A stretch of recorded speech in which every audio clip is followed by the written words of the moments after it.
I am watching Kozlo make the worst thing I've ever seen in my life. What's that? He's like doing his like he like makes the drink with like the rolls. Mm-hmm. It's so bad. Oh yeah, hold on, let me tune in real quick just so I can watch him do this. It's sugar plum cider. Then he rolled the other one to roll twice, so he got ketchup and mayo. Oh no. Garam marsala. And now his last choice is either cayenne pepper or hot sauce. Oh, I go with hot sauce. Hot sauce, 100%. Hold on, I gotta vote. I gotta vote on that. There we go. You voting hot sauce? Yeah. All right, I vote hot sauce also. Yeah. Cayenne pepper is good, but I think the hot sauce I want the flavor to be worse than I don't want the pain of the spice. I can watch hot ones. Okay, so then the question goes is how hot of a hot sauce do you go? I would be fine with like Tapatio, Cholula. Is it bad that I was just thinking of like a fire sauce packet from Taco Bell? Okay. Yeah. Oh, look at the painting in the background. I see. I commented on that earlier. I was like, ah, yes, horrors created by man. I love it. I love shit like that. Dude, we got to get you the complimentary painting for that because I guess there's like a second one in that series. In like the same style. It's in July. Just saying. Bonking. I mean, it's perfect. It's like Corbella, Kozlo, and Asriel. And some random animals in the background. Got it. Drink, chug, chug, chug. I cannot wait for him to drink this. And just come into the Discord gasping and. So, when he was talking about like the ketchup chips, I was like, I mean, I guess there's like a novelty to it because I don't know him that well, right? Like I don't know him that well outside of D&D.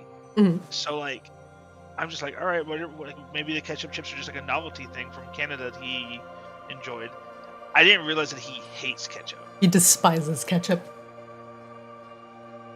So if anything you mention or bring up that's gonna have ketchup in it is just going to disgust him to no end.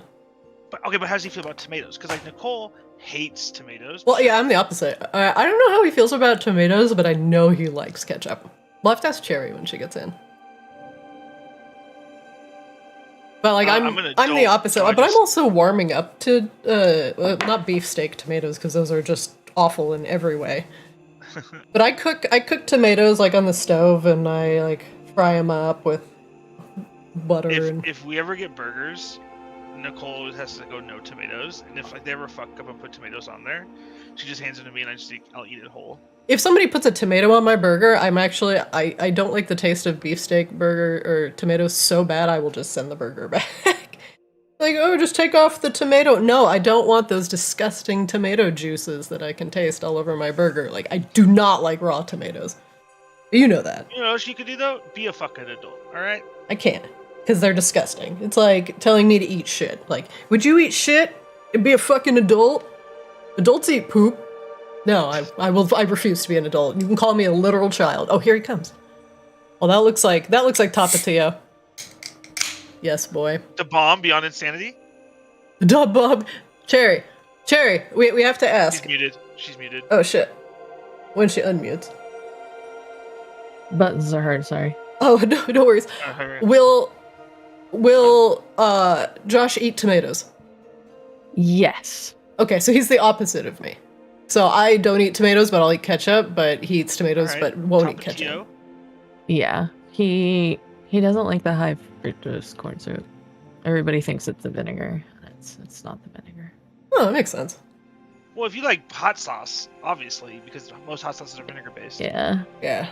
But also hot sauces don't really contain tomatoes. Yeah. Well, it depends. I mean, I guess it depends, peppers, though. Yeah. Ooh, a little Frank's Red Hot? Oh, an unopened Frank's Red Hot? We bought it to make something, and I don't remember this. Exactly this. Buffalo wings or Bloody Marys? I don't remember. Yeah, both Frank's Red Hot for that are good. But I forgot about the peri peri sauce. What is peri peri sauce? It's Nando's. It's the British chicken place. They have all sorts of The guy from hot What We Do in the sauces. Shadows? Oh. Kind of, yeah. If it's British, you know it's not very spicy. Yeah, That one right. is. Is Most it? of them Hey, are. I call it the fire sauce. Oh, he's actually got a packet of fire sauce. He does. Holy shit. I'm sure we even have weirder shit in the whole way. We just kind of throw all the extra condiments from deliveries into a thing. Is that just a tub of spicy buffalo? It's a McDonald's spicy buffalo packet. From Bro, like, okay. I don't. You know what? Spicy buffalo, I'm not going to put in the category of hot sauce. No. You'd be like, what else would it be? It's buffalo. But, me and Christina that- were talking about it because I was like, when he says hot sauce, Christina said tapatio, but I said, what about? I was just thinking like a hot sauce packet from like Taco Bell. Yeah, he He had literally nailed it. Yeah, no. That sugar plum Cider. cider drink that I got, it's non-alcoholic, which I was just like, I want some fancy tasting drinks that aren't water but not soda. It tastes like prunes. It's so bad. This drink is going to be awful. Oh no. Well, as soon as I saw that it was a cider with ketchup and mayonnaise, I knew it was going to be fucking awful. Yeah. And the Is it- garam masala is Is it a shot or is it like a pint glass? it's a drink. It's a drink. Is it in like a pint glass or is it in a smaller glass? So chemical X is where like it can change. He's had a bowl of cereal before. He can have to warm it up, make a popsicle, a float with ice cream, or chug. I don't think like he just makes a decent amount and drinks it. But Oh, I think God. he's queuing it up to have rolled it now, and then he's gonna drink it after D&D. Yes. I'm gonna be honest. I don't know if I can watch him drink this. I'm gonna be biting my nails and like with a piece of Kleenex next to me, just he's in doing my it after hand. D&D. Okay, if he's doing it after D&D, then I watch him make the drinks, and that's about as far as I kind I'll be right of back. zone You I'm out. just gonna go- leave the room. I'm like, I'm gonna go grab an actual drink and get a little. Are yeah. you streaming right now, Christina? I am. Yeah. Okay, I'm just gonna get a drink and have a cigarette. Enjoy your legal cigarette because we live in Vegas. Yes. I think it's fine And our as long adults. as you don't do it on Twitch is like what they care about. Yeah. Hot sauce? Okay, I gotta vote on this because I'm a Tapatio fan, so I didn't pick Nando's just because it's gonna make the flavor even more confusing. Which I if we find wanted to hilarious. really troll them, I feel like we should pick the Taco Bell fire sauce packet. True, I hope Oh, actually this is Charles gets gonna back be- in time. absolutely horrendous no matter what. So Mm-hmm. that plum drink in itself, it just tastes like prunes. I was so upset. I was like hoping for like a light plum flavor. It was none of those things. Oh my god, where did he get the cat plush with the giant balls in the background? I have a purse that's a cat purse with giant balls on it. It's just the back end of the cat, and it's got like, you know, a little. I'm pretty sure he But- just found it on Amazon and decided that we needed it for reasons. Like, I feel like I need to have one of those as well to complement the little coin purse I have, because it's a cat ball coin purse, and like obviously the jokes just make themselves. Yeah, I'm very certain that he can just get you the link once he's in here. Also, since we haven't started yet, I'm gonna shout out chat. Hello, Pwog and Amy. Hello. Hello. Hello. Hello. Oh my god, okay, so what is winning? The Nando's hot sauce has 9 votes right now, which is acceptable, but Tapatio is in second with a very respectable 4 votes. I think Tapatio is probably the hottest out of all of those, but I think Nando's is gonna be like hot, but also have like chili like chunks in it, kind of like a lot of Asian sauces have. It's a good choice. I've not had Nando's, but I've never been to like the proper restaurant, but the sauces are really good. They range from like mild, just adding flavor to things to like hot and spicy things. Nice. It's like the same color as the red hot, so I'm assuming they're kind of similar. Yeah, I assume everyone can tolerate more spice than I can, so. Asriel, since you've just joined us, because Devo is going to be joining us shortly, he's making his sub-goal drink, which is going to be some hideous amalgamation of hot sauce and cider, I believe. Yeah, plum cider, mayo, ketchup, and I forget what else. But just the worst things. How late we talking though? He'll be here momentarily. Shortly. Yeah, he is. Oh, okay. He is fully aware. Not like Trevor shows up an hour late. Because, well, I mean, I don't know. I think Josh still has the record there, showing up an entire session late. Hey, he had a half an hour left in the session. No, he didn't. He never didn't show up. But he didn't. He didn't make it last time at all. Yeah. He did. Yeah. Because I'm riding a democracy high right now. Nicole and I just duoed our first challenging mission in Helldivers 2. Nice. We killed a gigantic fucking spider bug after running around for like 20 minutes frantically trying to keep each other alive and also wait out our cooldowns for airstrikes. It was good. It was real fucking good. Nice. That's so good. There's a big tanky boy bug that like we have not been able to kill this entire fucking time because he's just completely covered in armor. He's all grumpy and he just charges your shit down, so like he won't even stand still for airstrikes. I'm definitely harvesting souls in my Conan game right now. Ooh. I'm pulling Asriel? Yeah, I'm channeling my Asriel pretty hard. But yeah, so we spread a little bit of democracy in the galaxy. It was good. Beautiful. Are you ready to spread more democracy throughout Arctis? Is that what's happening, or no. is it just like murder? I feel like this is definitely not a democracy in any way. It's definitely a monarchy. It's like, well, there's that, and then it's just death and carnage at the other place, right? Yes, and things have gone south in the Obsidian Halls. We literally in Ascended last night were like, yeah, no, bow or die. Those are your options. Bow or die. Oh, man. Good options. Well, when the vampires say the werewolves are too much of a pain in the ass to kill, and then instead just kind of try and scatter them to the winds, I think they were right. Because honestly, those werewolves are a pain in the ass to kill. That's fair. To be fair, welcome Devo Raiders. Hello. Yes. I've told him that this is probably going to be the worst streak you've had so far, I think. Oh yeah, we are here for it. I don't think it is. No? Cider might as well be prune juice, for the record. I still don't think it's going to be as bad as lemonade, ketchup, and pickle relish. Ooh, that's just a lot of acidity. You just gotta break that up. All that acidity. That actually could work. Do you have a stomach lining left? I don't know. Probably not. I should also mention that the pickle relish that I used that I didn't realize at the time was expired. And not like recently expired either. It expired in July of 2022. I don't know why we still have it. Do you want to know?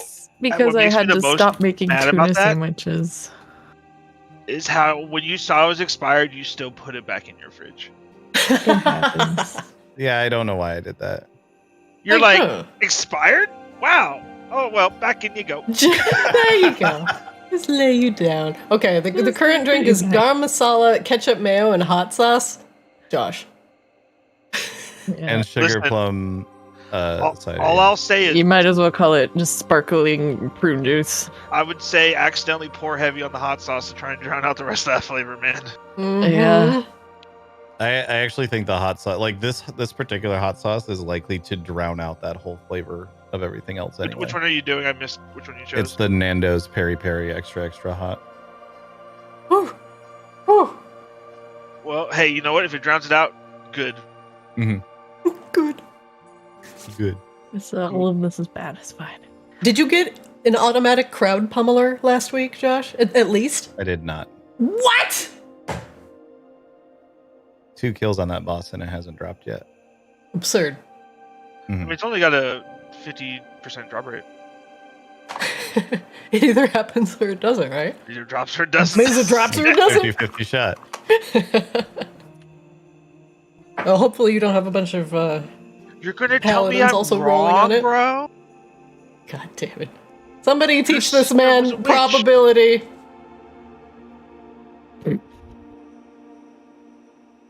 Fine. Everything. I'm noticing on this intro screen that there appears to be a large fart cloud circling. Sorry, sir. this When Oh. you come back, you don't get to see anything. Yeah. You are in There is- fog. A lot of terrible things happening right now, and you're just gonna wake up as a spiky cactus Coslo in the middle of it. It's Yes. It's actually, you know what? It's very fitting because Kozlo is coming back into a nightmare battle, Yeah. and while that was happening, you were in a nightmare battle in Nomergon. So Yes. same. Yeah. Mhm. Just got layers like an onion. was playing some sort of World of Crafts. I have bad news. They're dwarfs now instead of gnomes, or are they gnomes as well? There are both. Actually there are Machine three, things? There are 3 separate entities I believe you have laid eyes on. The evil dwarves, the Duergar. The Duergar. Yeah, there that's are the one I was some thinking of. Darrow in there as well, who are the deep gnomes.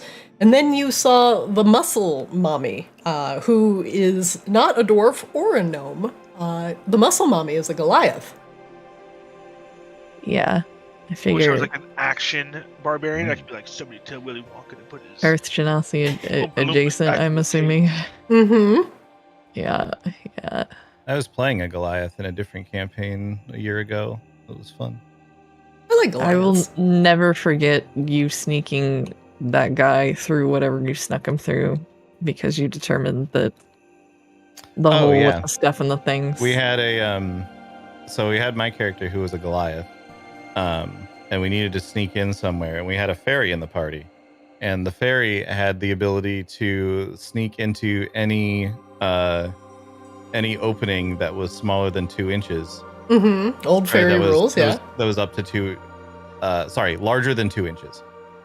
And so after significant investigation and math, we determined that my Goliath character's butthole was larger than 2 inches in diameter. That's a huge... Wait, hold on. That's huge! It is huge, but So is is he. he wrong? I had so I was playing the Rune Knight Fighter as well, which allowed me to go up to large in size. So I got real big. The fairy got real small. We had a moment. What kind of moment?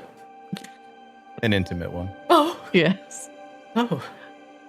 Oh my. yeah. Oh, yeah! But they accomplished whatever they wanted to accomplish, so I guess it worked out. Yeah. Just snuck him in right in the prison pocket. You okay down there, buddy? I'm fine! Oh, yeah, that's a new level of friendship that I don't know that I aspire to. It's like, are you guys close? Yeah. Yeah. Quite Very. Pause. Yeah.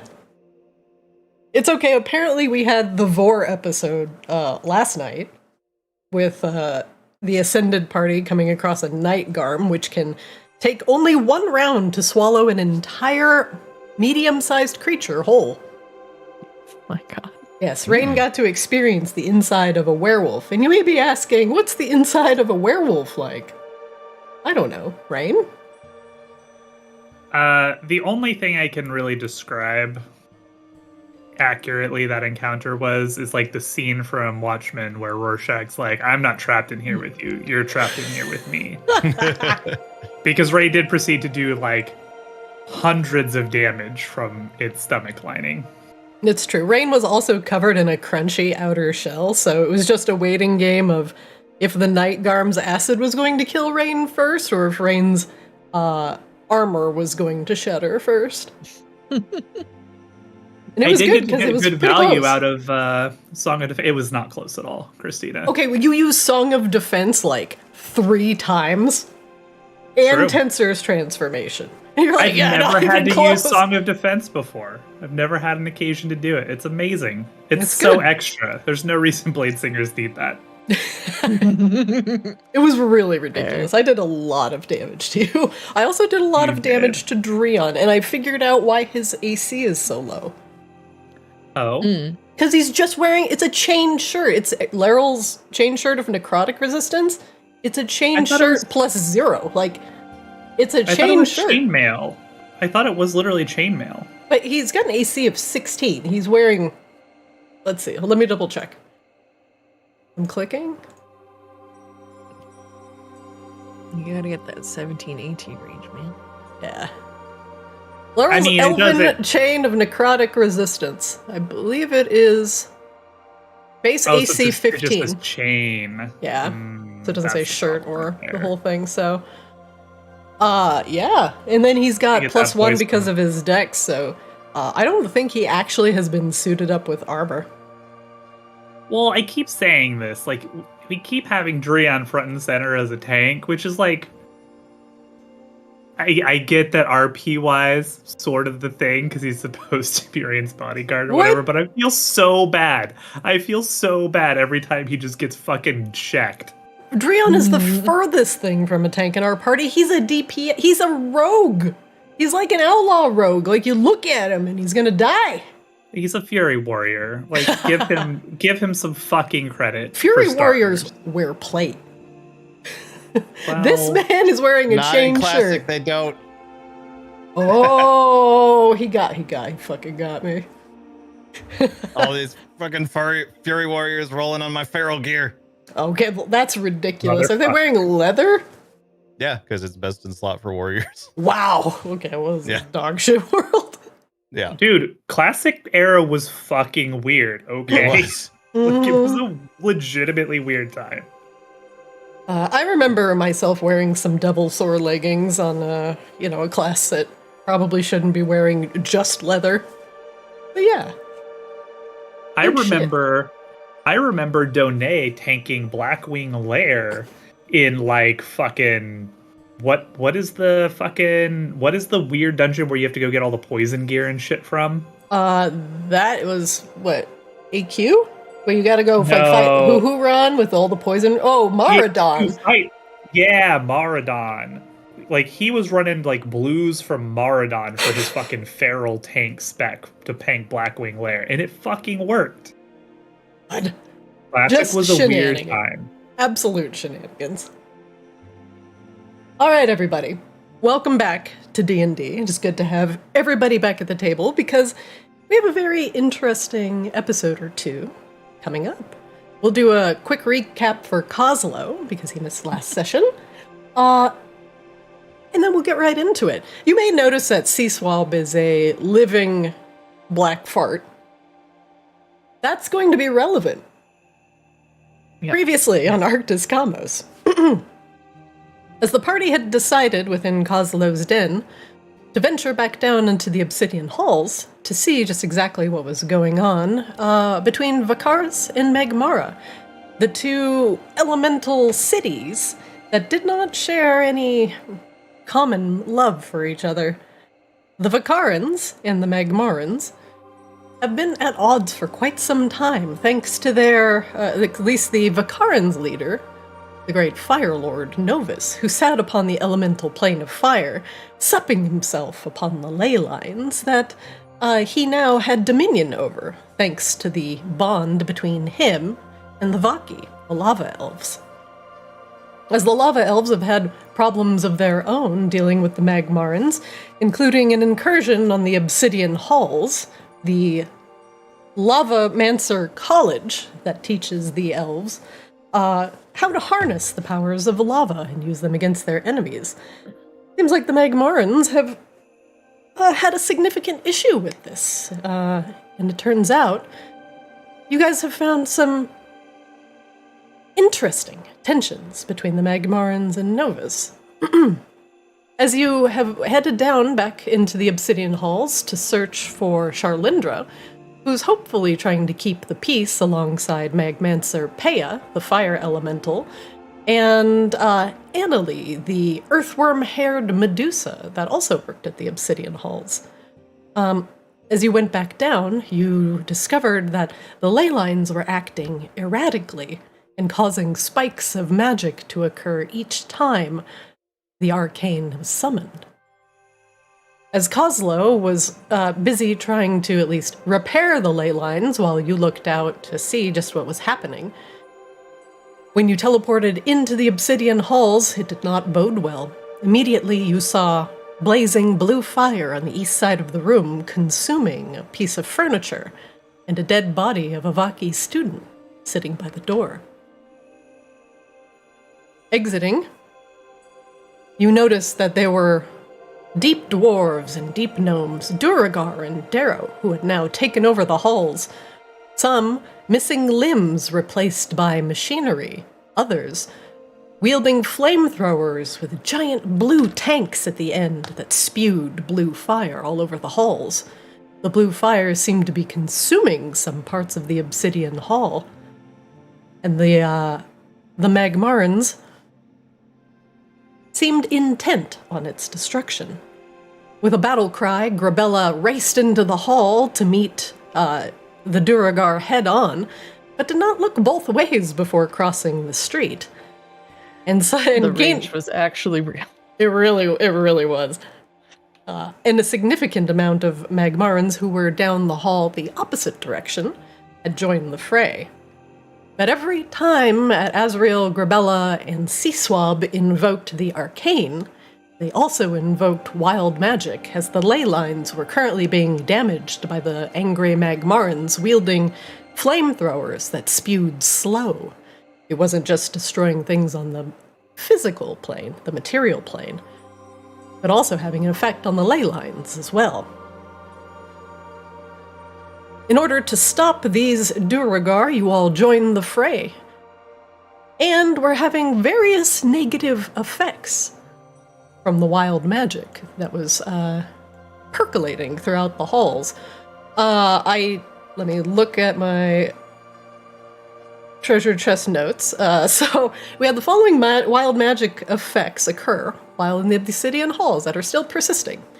Kozlo, everybody had procced wild magic as soon as they entered the Obsidian Halls via the malfunctioning ley line, so everybody got at least one wild magic roll.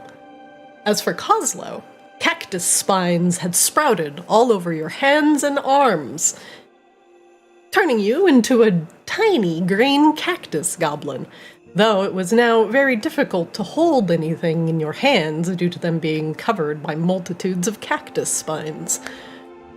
Seaswab, you believe that you can absolve sins, which may also come into play, but puts you in a mental status that makes you feel superior to others. Liquid, Peace be upon you, my children. just like Azrael. Liquid around the area of the Obsidian Halls cannot be frozen, and lakes, including lava lakes, cannot be traversed. So as you fight within the Obsidian Halls, lakes of lava surrounding Vicaris were churning and rising thanks to the wild magic. Grabella, as for you, the ground around you, within 50 yards, is difficult terrain, turning the entire hallway that you could see into just jagged stone and rocks that pierce through the earth. Azrael, your right arm has been taken over by one of the souls that inhabit your reborn body, and you cannot cast somatic spells without express permission from Tanner.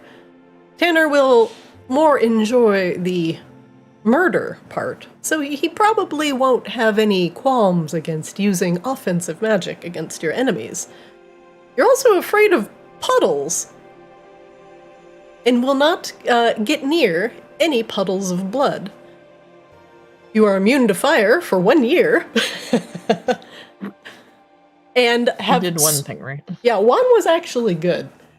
and sprouted rubber tubing and clockwork gears from your flesh. Azrael, apparently, has gotten the worst of it. And I believe Seaswab also has a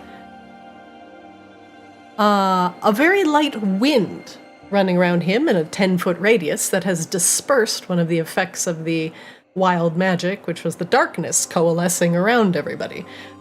I forgot who summoned the darkness, but at least everyone that you could see was emanating darkness within a 10-foot radius, just like the spell.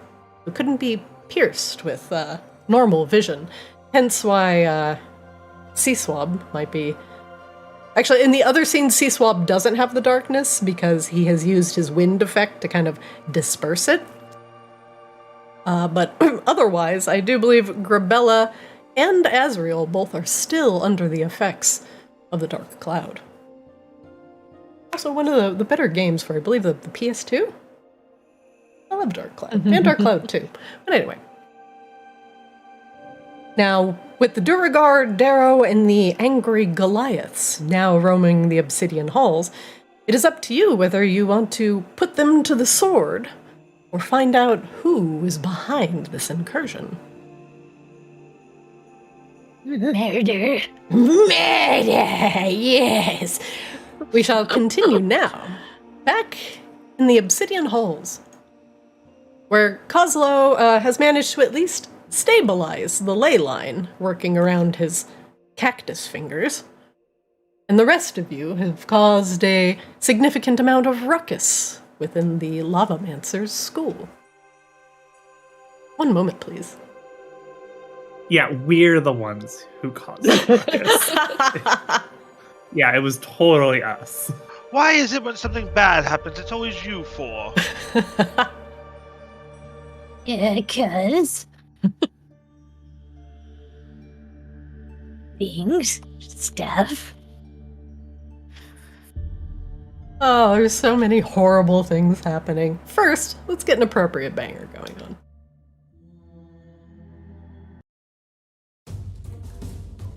Ah, much better. Kozlo, the sparking ley line, is finally evened out, though the ebb and flow of magic you can feel coming off of it is worrisome to say the least, and the wild magic issues are going to persist. Now that you're here, I'm going to add you to the initiative order, as there has been a significant amount of ruckus coming from outside of the room that you're currently in. Oh, top of the initiative order.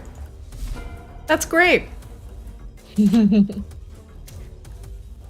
Kazo, if you want to look around real quick just to get a lay of the land. We have puns. I assume I've been hearing some amount of violence coming from outside the Oh yeah. as I've been working. You heard Grabella's cry of actually. rage. Yes. You would have heard lost that. her shit. But Sure. lots of confusion. Dwarf noises. There's been some cries, some darkness, some I can't see a thing. I believe Seaswab yelled at mommy at one point, talking about the big tall lady. Oh yeah, the Magmar Breaker that he saw at the end of the hallway before she was completely overcome by darkness. Yep. Muscle mommy. The Magmar Goliath muscle mommy with blue glowing tattoos on her body. Currently enshrouded in darkness. Kozlo, it is round 4 of combat, and you think you've prevented the ley line from blowing up entirely, though the power is waning. The Duragar outside are attacking it with their flamethrowers, throwing slow all around it and breaking apart the very foundation of magic. What do you do? So I feel like there's nothing more for me to do with the ley line at this point. Not currently. You feel like you could at least get back to Grabella's lair somewhat safely, but if the Duragar persist on burning the ley lines, you will not be able to return to the Obsidian Halls. All right, time for murder. Also, just as a note, because everybody's figured this out, is that every time you use magic, you will incur a wild magic roll, and they will stack. Great. You're also a cactus, so you can You could spike use that things like I do. creatively. Yes, hug somebody to death, perhaps. Wonderful.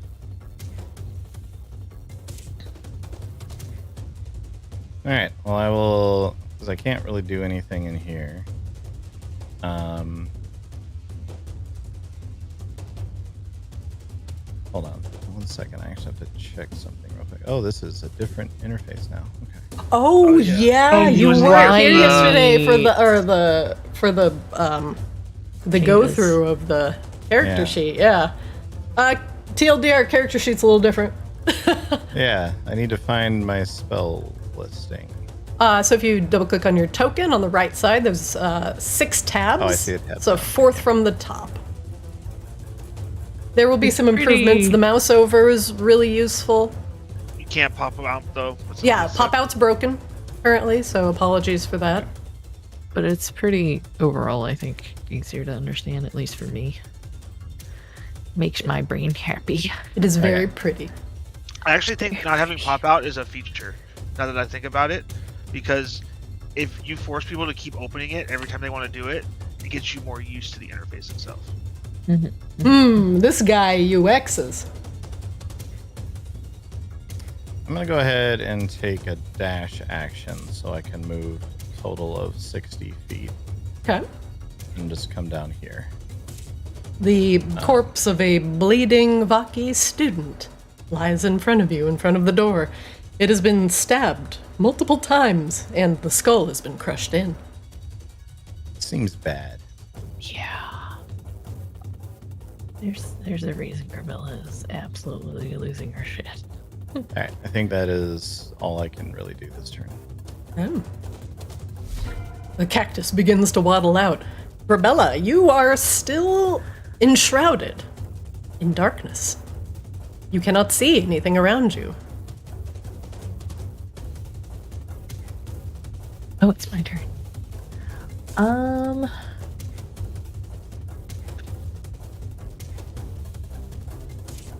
I think, even though this will result in some badness, sorry in advance, whatever happens.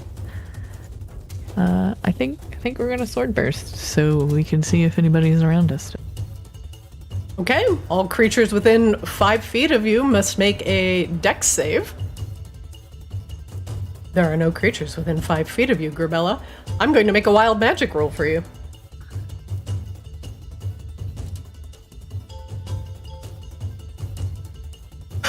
Grabella, you suddenly believe that when you die, you will turn into a pillar of diamonds, perhaps awakening an old memory from your Earth Ganassi past. Perhaps if you met your fate here in, the Obsidian Halls, Azrael could use your body to resurrect you. I was about to say, this seems like a resurrection plan.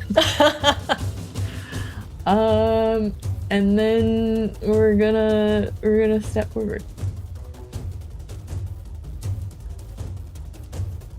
You step forward into the darkness.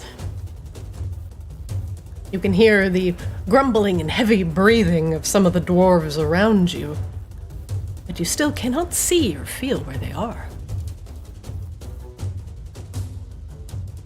I think that's it in my turn, because there's not a whole lot of bonus actions I can do without seeing. Oh. There is an enlarged Duragar warlord who is also still stumbling around in the darkness. Ugh. Can't see shit. One moment, please.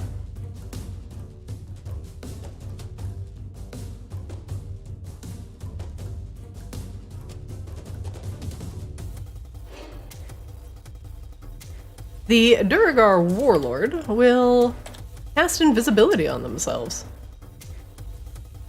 That is probably all they can do, as they feel more at ease if something can't see them if they can't see outside of the fog.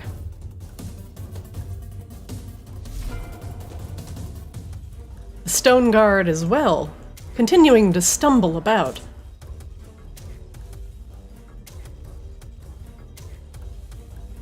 Hearing the chant of... Ooh, actually, he gets to make a wild magic roll. Hang on. Hey, what do I got in my pocket? Is this Aristotle's Lost Log? Poetics of Comedy? I'll read that later. This stone guard as well will also cast invisibility on themselves.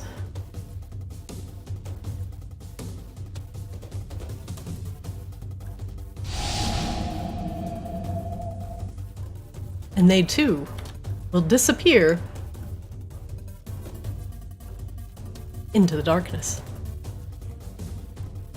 Put invisibility on this guy as well.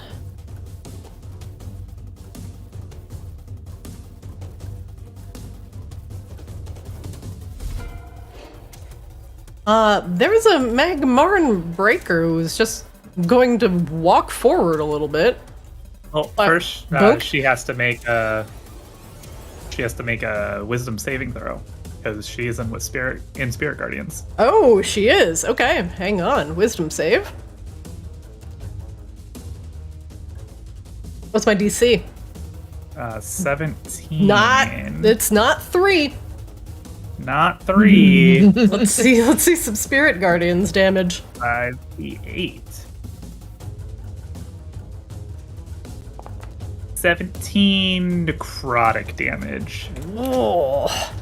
You hear the Magmaran howling as the spirits tear into her flesh. What do you do, Azrael?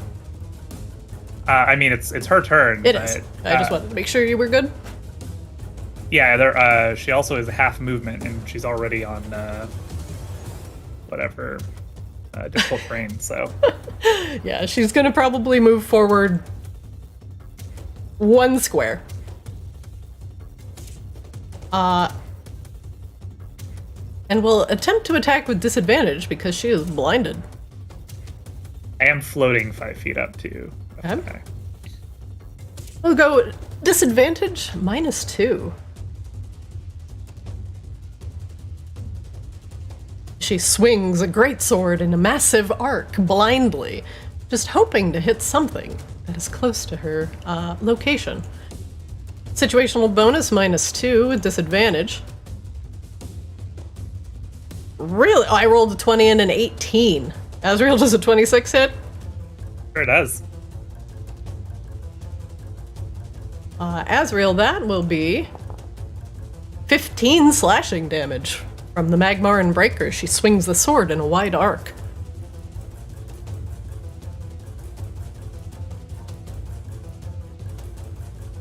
She will do that one more time, frantically. Definitely missing. A lucky shot. The stone guard back here, too, will take a defensive posture and cast invisibility on themselves.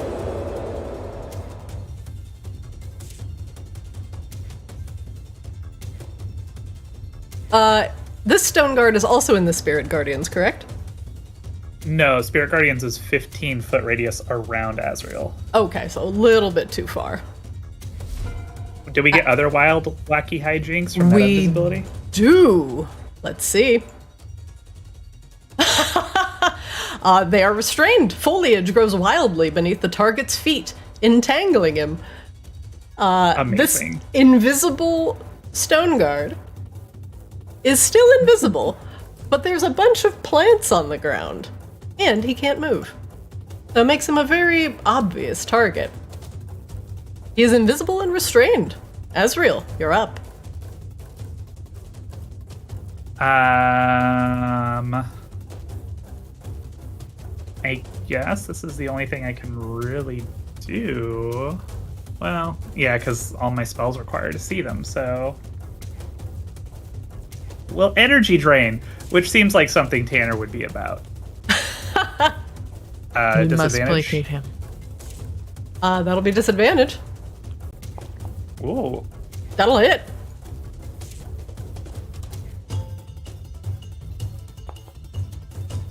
17 necrotic. 17 Is that necrotic. It is necrotic.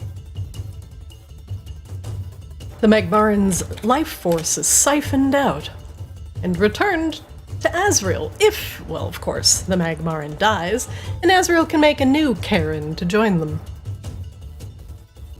I guess I will have Scythe Chan start slowly floating over towards me. That's it. Because I can't see anything but in sight. Okay.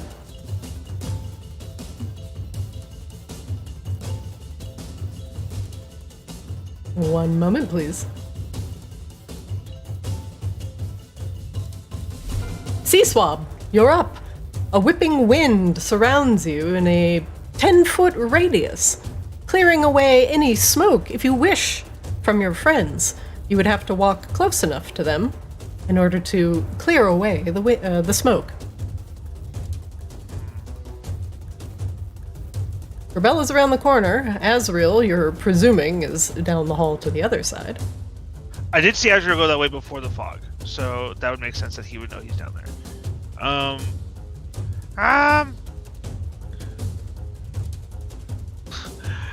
Rebella, what else was over there? Yeah, I remember there was a couple of these assholes. Alright, so C-Swap definitely saw the army of the ones down the hall this way. Mm-hmm. So now do I want to go the direction? Because I actually don't know which direction we're supposed to be going. Yeah, Grabella will tell you to go the other way, because she's gonna attempt to handle whatever is happening. Alrighty. C-Swab is going to summon. Not that that's smart. Ooh! A wild Chompy appears. Am I going to have to get you your Chompy out? 1 second. Because... 1 second. Draconic Spirit. Make C-Swab the owner again. Where would you like to put Chompy, C-Swab? I'm going to put him like down the hall towards Azrael. I guess like right where I would remember, like right before like the room like opened up, I guess would be the best spot for it. You can only place him in a place you can see, so it will end right here. Okay. That's fine. Alrighty. What flavor of dragon are you summoning? Chromatic, gem, or metallic?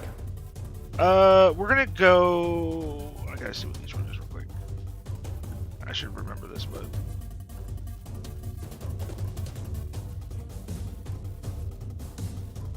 We'll do, the metallic seems the right choice. Okay. Then Chompy will have resistance to acid, cold, fire, lightning, and poison. Does that sound good? Yep. Perfect. Anything else you'd like to do with your round, C-Swab? No.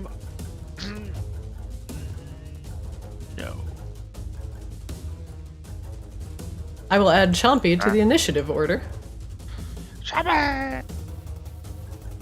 And he will go right after you. Chompy? Chompy. Alright. So Chompy has blind sight, so I should be able to see in that, right? Let me look. He does have 30-foot blind sight. Oh my. You definitely can see in there. The Magmaran Breaker and Azrael are currently in this fog cloud. The Breaker is very close to Azrael, and Azrael is floating 5 feet in the air. Alright, I'm gonna come along the side of Azrael here. Chompy disappears into the darkness.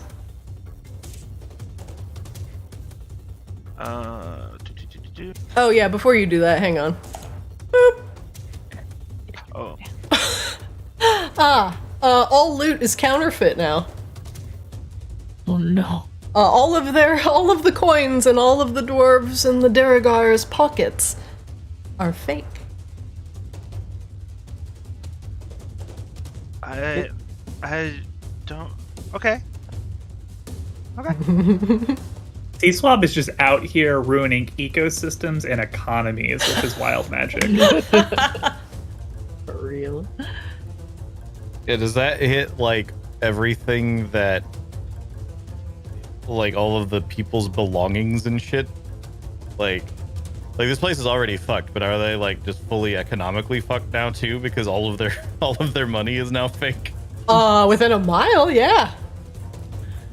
Don't the call me swab anymore. My new name is capitalism. Capitalism.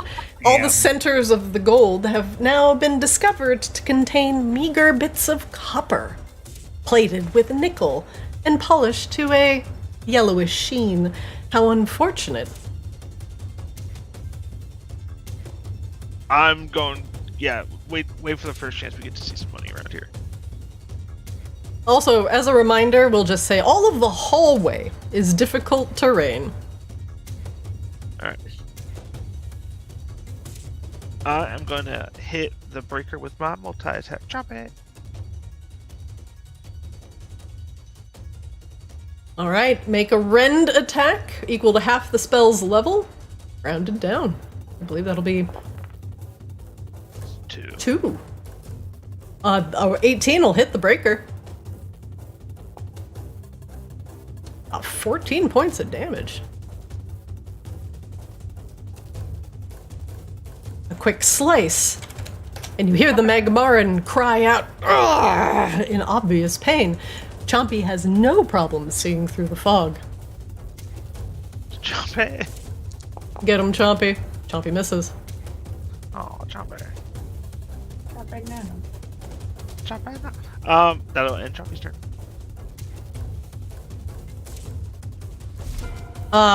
Next up, there's a Duragar Hammerer. And he's going to think about what he wants to do next. He's gonna ooh, this is actually difficult because he's a short, stumpy guy on difficult terrain, so he's gonna double move, 10, 20. He's gonna try and just work his way through the fog.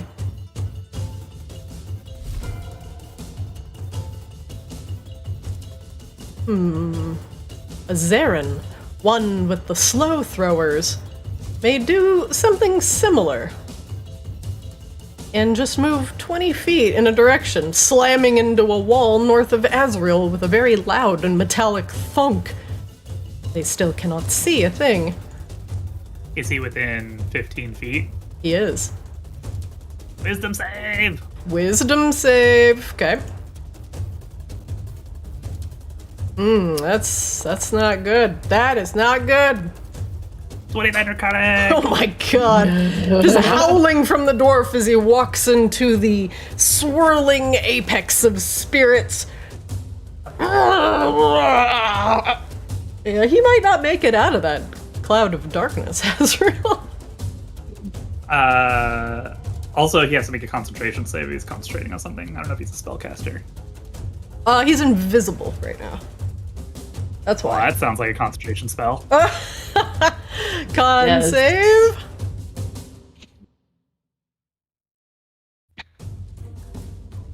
Makes it. The stone guard, let's see, to the south, is going to do something similar and charge forward, and then thunk right into Grabella, and take a very a blind swing with the short sword. Let's see. You sure you want to do that? No. I need to check something, because these guys do have advantage on attack rolls and dex saves while standing within 5 feet of an ally wielding a shield. I'm looking at the Zarins. The Zarin does not wield a shield, but this guy is fucked. He will attack Grabella as a short sword. You hear the sound of a short sword unsheathing from its sheath, and the stone guard begins to charge forward blindly, yelling, "Ah, die!" He has disadvantage. Still rolled a 21. Grabella, does that hit? Yeah, I believe so. Yes. It do. And he will slice you for 8 piercing damage. He will swing again. You sure blindly. you want to do that? Oh, he's not, but he is desperate. The second attack also hitting. For another 10 damage. Grabella, don't forget you need to keep track of your own hit points. It's not automated. It That was round- 10 and then what? 8. So you took 18 damage. Okay. The Duergar is out of actions. And we'll go to the Zarin. The Zarin does not know that Hammerer is there, and he is going to use his slow thrower.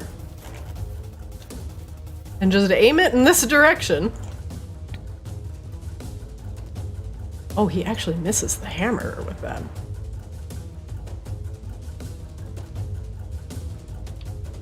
This will be with disadvantage. Because I don't target Grabella, but a 15 will miss. Grabella, you just hear a click as the Zarin turns on the slow thrower. If you don't see the blue fire, but you feel a strange heat that makes your skin tingle as it passes around you. And you hear dwarvish cursing from somewhere behind you as another Duergar gets painfully close to feeling the effects of the slow. Grabella, you are not hit by this, and you do not need to make a wild magic roll. Top of the round, it's Kozlo! Round 5. All right. So Kozlo will just casually step out into the hallway here. Kozlo, just to give you a reminder of everything, all of the flagstone underneath your feet has been churned up, and it's very difficult to walk on. Everything you're walking on is difficult terrain, so keep that in mind with your movement here. Everything past the doorway. So, okay. So I would have only made it to... We'll say, starting at this square. This will Yeah. be double. That's about as far as I would have made it then. Okay. As you look to the right, I will not say Kozlo's left, stage right, just it's the right. The whole hallway is just enshrouded in magical darkness. You look to the left and you see Sea Swab, his cloak and hood whipping on an invisible wind, his feathers waving once again, and you feel a strong wind around him. If he's casting some sort of magical spell, it is a lovely gust. And it causes the 2 remaining hairs left on your head to move around a little bit. Azrael's spiritual weapon is just hanging out down there. And you do not see Grabella or Azrael. What's going on out here? Ah! Nothing good. There's a lot! Grabella went down that way, and then Azrael went that way, and Chompy's over there, and... Dragon Yeah, noises. start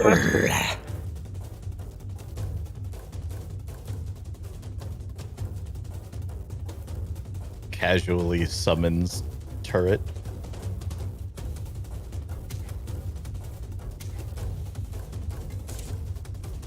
Oh yeah, let's see it. Would you like me to put him on the canvas? Do you want flamethrower, force ballista, protector? I think I can pull it out myself actually. Oh yeah. It said I don't have permission to upload files when I did that, but it seems to have worked. Okay, yeah, that's fine. But yeah, force ballista. Because can't really see if I would want flamethrower. Actually, no, hold on. I changed my mind. Sure. Fuck a force ballista. We're going speedy flamethrower this time around. A little cone action. Yeah. Because I can't see, but I do know that we are in confined quarters. So I don't see anyone, but... But you know what? A little bit of fire in a cone will fix any problem. It's true. Also keep in mind, everything there is difficult terrain. It will affect the flamethrower as well, but your flamethrower is a little speedier than the normal ones. which has a base move of 30 as opposed to 15. Yeah. Summoning your flamethrowers also does not proc wild magic. Interesting. Well, that's all I am doing this round, I guess. I don't see it. I literally don't see a target. It's true. Grabella, you're up. All right. Now that we know we got some friends. Oh god. Oh, that was I'm skip really turn. good at hitting that button instead of No opening my more own passing thing. turn. Yeah, forget this, I'm done.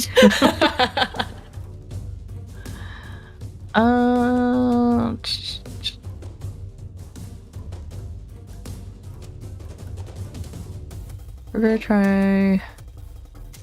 Well, no. We know people are around us now.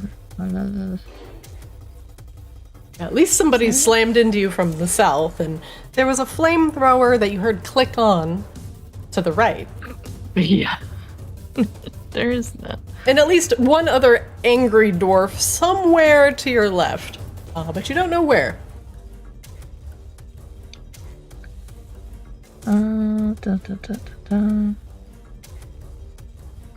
Seeing if there was like a big attack I could do, but I don't think any of them really work that way. So, we're gonna hit what we know. Target. I'm pretty sure I had the guy in front of me targeted anyway, and he is gonna get this boy. All right, disadvantage. Because you are blind. That'll miss. And then again. That will also miss. And then we spike. Hoping. You are not raging currently. Oh, I thought it was. No, you cast a spell. And you cannot cast a spell and rage. And you are not right. raging. Because you also cast a spell last session. Then You do have a bonus action still available to you, but it cannot be your armor spike attack. yeah, we will rage. That's fair.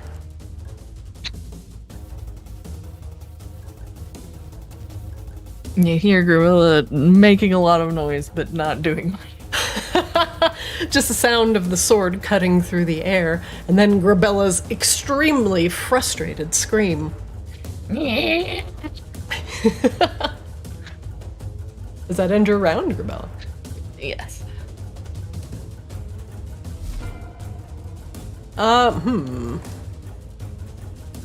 There's a lot of difficult terrain going on here. 1, 2, double move. There's got to be an end to this darkness somewhere. Find them! Oh, you're about to experience some darkness. I can't see a damn thing.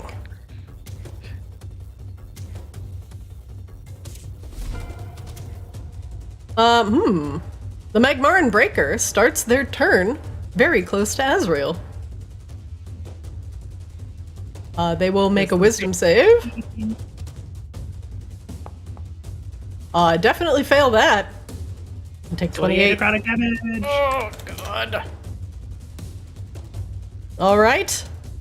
Again, she will bring her greatsword to bear.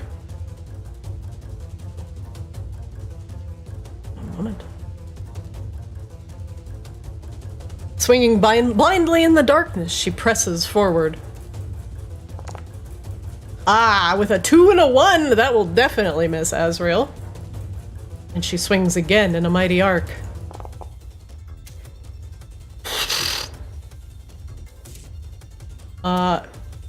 She is just gonna step 1, 2, 3, 4.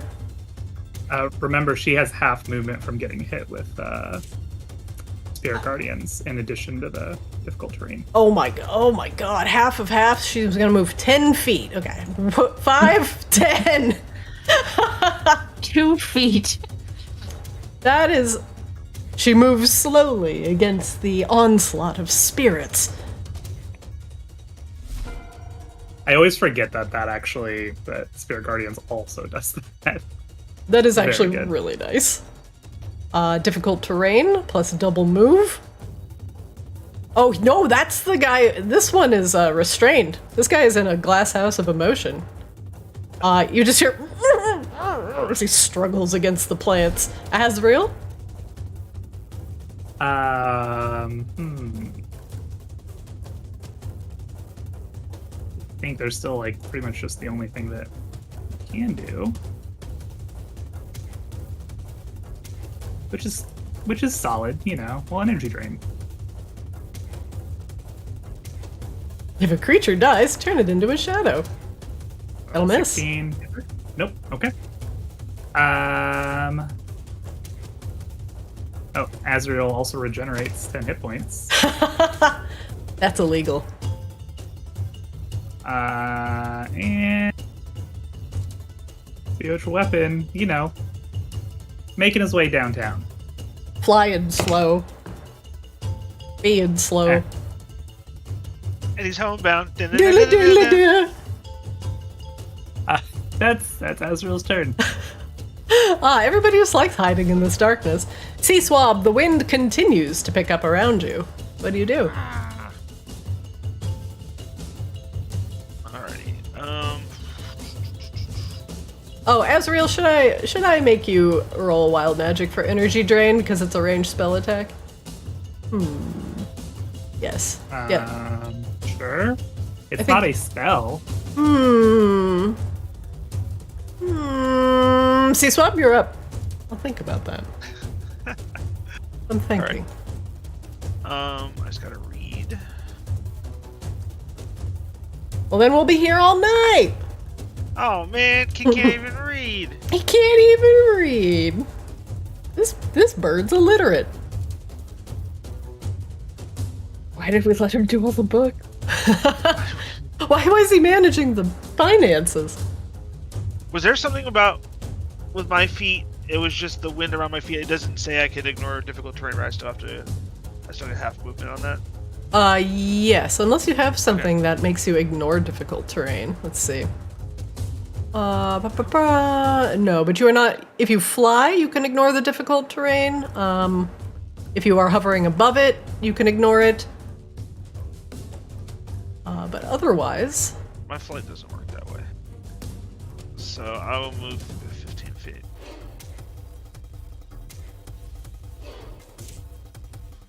And since I know Azrael is around here somewhere, and I'm hoping that this will work out fine, I will cast Warding Wind.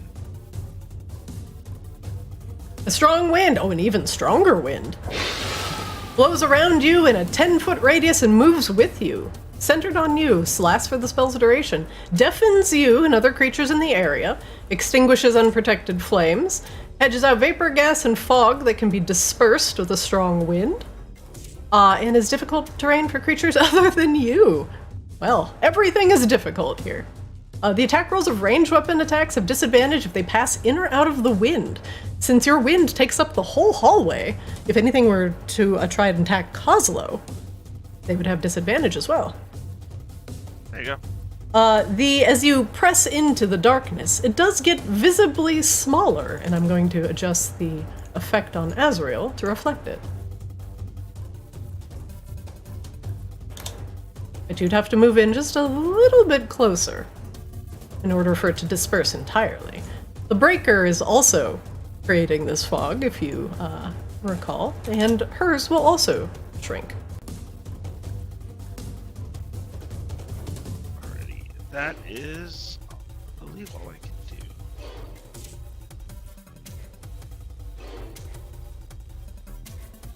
End of your turn. Yes. Chompy. Chompy. You can see Chompy's tail now as the darkness begins to abate. Alright, since I'm still in range, Chompy will try and true. 2 rend attacks. Disadvantage on your target, because he can't. Oh wait, no, I'm sorry. He has blind sight. He can see her just fine. Oh, he sees plenty. He sees. That'll hit. Stop it! He's got the special ass. He's got the look. 14 piercing damage. And then number 2. Apologies, it's slashing damage. That'll miss. Poor Chompy. Blind sight and still can't hit the breaker. He's done. He's done. Very good. Chompy does get temp HP as well, by the way. Chompy gains 14 temporary hit points. Okay, I don't know. There it is. Let me see if I can do it on Chompy's sheet. Yeah, and the sheet is different for him. So under Chompy's sheet in his hit points, it say plus temp plus max. Just click plus temp, like right where it says plus temp. There it is. Well, don't, and then you adjust what hit points he has from there. No, you set him to 10. That is incorrect. I'll put it back to 50. So double click him. And then underneath where it says like 50 hit points, there you go. Yeah, it's like plus temp plus max. Perfect. And then that makes the blue bar. Yeah. Okay, sweet. The Duragar Hammerer at the end of the hall will. Oh, you didn't wild. Did you wild magic me after I cast 40? Oh, I didn't. Thank you. That is very smart. Thank you. I'm a fan of the wild magic, so I want them. They're fun. Yeah. That is not plausible. No. He's a sorcerer. He doesn't have a spell book, so we're going to delete that one. That's good because I had to chuck it as far as I could on the first roll. Yeah. You'd be like, spell book? Spell book? Get rid of this thing. Metal weapons seem 10 times heavier to the target when he wields them. Hey, C-Swab, do you have any metal weapons on you? Okay, I see. Okay, it's only when you wield them. You have a dagger plus 2 that's in your hand. It weighs 1 pound, so now it weighs 10 pounds. But you are a sorcerer. I actually don't see a lot of metal weapons on you. You have 2 daggers, one is being wielded, and you have a light crossbow plus 1, which is not technically a metal weapon. So this you're would only be bad for the weapon packer at me. yeah, actually. Oh yeah. C-Swab, you feel your dagger go from 1 pound to 10 pounds, a noticeable difference as the wild magic coalesces. Ah, what? Grog! The Durgar at the end of the hallway, still suffering from difficult terrain and very short and stubby legs, will double move 5, 10, 15, 20. Free of the darkness, he pants, looks down the hall, and says, "Shite." A Duragar in the darkness, continue up, hitting the wall, stumbles forward blindly. Does he wisdom save first? He does wisdom save. Oh, he might not live through this. Oh, he's not gonna live through this. You hear him on the wall. Got to find the exit. And you hear the clang as his flamethrower hits the ground, and the slow container cracks.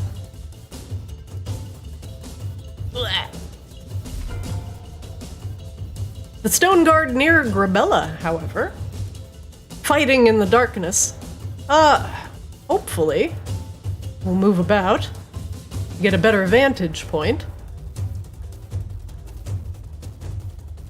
and attack Grabella normally as him and the Zarin are flanking.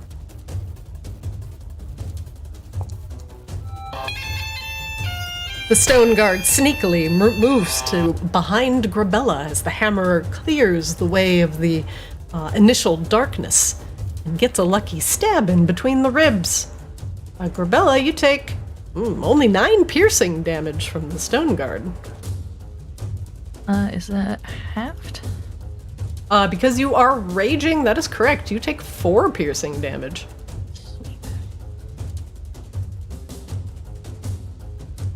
Don't forget, Grabella, you do have to manage your own hit points this session. There we go.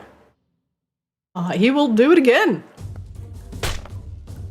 And will miss wildly. He will take just a quick step backwards, hopefully out of the way. But deny the Zarin his flanking bonus. What a jerk. The Zarin does not wish to engage in silly melee attacks. And he will just continue firing the slow thrower, which is actually going to hit both Gerbella and the stone guard.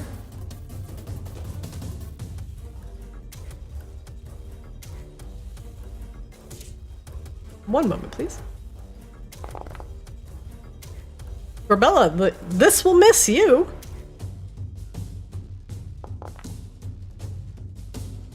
Oops, I was targeting you twice. Apologies. I'm gonna get rid of that one. Let's see what he does against his friend over there. Whoa, a 20 and a 1! The good thing it's with disadvantage. And his friend is spared. No more wild magic is happening. He will take the opportunity to hopefully move away. Kozlo, you're up. A dwarf has emerged from the darkness on the west side of the room. Wrinkled, purple, and sightless, it looks like a couple of the dwarves' limbs have been replaced with crude machinery and are currently covered in blood. Ew, gross! What are you? I'm going to eat your flesh! Oh god, it talks! He clangs his grippers at you. Come here, you little goblin! I'm going to give you the clamps! Ew, I don't like it! It's giving me the ick! Okay. So Kozlo has now more targets than sense, which is to say he has a single target. That's how much sense he has. Solid. We will begin with flamethrower. Oh, what's the range of this? Short. I think it's 15. So this is the flamethrower that can run at 30, though. Yes, he is a because fast I boy. Souped it up. The floor is all difficult terrain in the hallway. So he's going to be at Okay. 15. So he will still have to trundle over here, and he's not going to get very far. He struggles to get over the rocks. I definitely don't think the cone of fire will reach that far. I don't remember exactly It what will. the range is. The force ballista would, but the flamethrower will not. Yeah. That's Flamethrower fine. would hit like up here, like 3 blocks away. That's fine. Kozlo's going to wind up one of the old Kozlo specials. This guy. Classic. Is this just a normal attack? Yes. Yes, it is. 20 will hit. All right.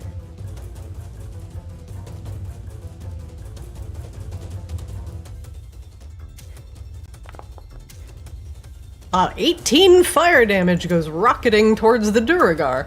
One moment, please. Kozlo, I'm gonna roll wild magic for you. As your skin tingles as you summon the arcane, pressing a firebolt into the hammerer's face, you feel the snap as errant wild magic flares up in your direction. Oh god, this again! Target's weapon repels his allies when it's drawn. Okay. Kozlo, if you're using your gun or any sort of weapon apparatus, your allies will be pushed back 5 feet. I'm definitely using my Lakaz stick. I will push back any allies within 5 feet. Yeah, take that! Nearby allies within 5 feet! See, Swab can't hear anything. He's just in a tornado of his own making. You know what? Cannon feels left out. So Cannon's just gonna blow fire at the guy anyway. Okay, yeah. Little intimidation check. A gout of fire goes in the direction of the hammerer, and he clinks his little grabbers at you greedily. I'll attach that to me head. Oslo, does that end your round? Ew, someone squish it! Grabella, squish it! Come here, I'm gonna squeeze you, grab you, pull you. It thinks it's people, kill it! I've got a few of them over here. You're gonna have to work with what you got. Come here, you little goblin. Just set it on fire, my goodness. I did, it's still talking! Set it more on fire. Oslo, does How that much enter? more? How far around that corner are you? Pretty far. Kozlo will just glare at the Dwergar like, you know what's coming next round, right? He does not seem to care.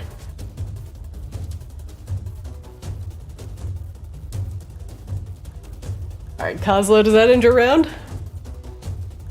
Yeah. Sorry, I was hitting the wrong push to talk. All good. Grabella, you're up. Seems like the Durgar to the north has found a friend and is now yelling at Kozlo. Perhaps he has escaped the shroud of the fog.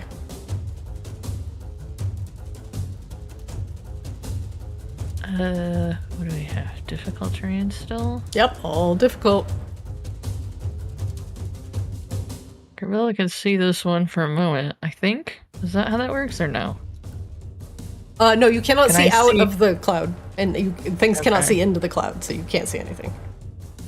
She's pretty sure there's at least one around her. He was yelling. There was a guy to the north yelling. The other two have kind of moved around and are not in your line of sight. The one not in the fog was the one yelling? Yes. Okay. We're gonna go towards the voice. Target this one. Oh god, now it's covered in a fart! I think it farted! It's me. What? Me and Azrael! Fart? Azrael is too. I don't want to hear it. Wait, that's Azrael? Yes. Help. Hi, Kozlo. Why are you both farts? I don't know. I think it was. That. I think it was Sea Swab's fault. These are So a you- disadvantage, correct? Yes, you are still blinded. Oh yeah. I need this to go away. I can't hurt anything. Do you Also, want me to set it on fire? I don't know what it is. Also, I hurt a little bit. We're just gonna have to keep trying to hit things because that's all we got. The classic barbarian struggle. Ah, yes. 2 1s. For Bella, the darkness is crippling. Can't stay at my full strength like this. Hit me. She just screams at the Durgar directly, like as loud and as icky breathed as possible. Ugh. That'll end her turn. That's all she's got. Next up, there is a warlord down the hall. Oh my god. Horrible, difficult terrain. Invisible and not entangled will move forward a couple squares.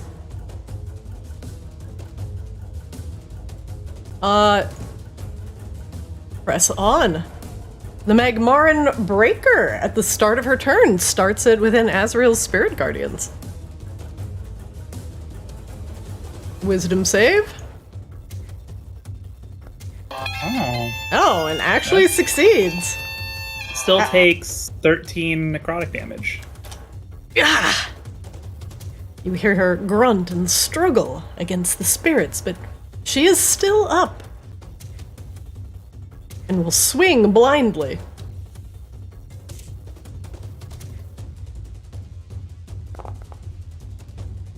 That'll miss. 2 times, can't hit Azrael. Frustrated. She takes a step back.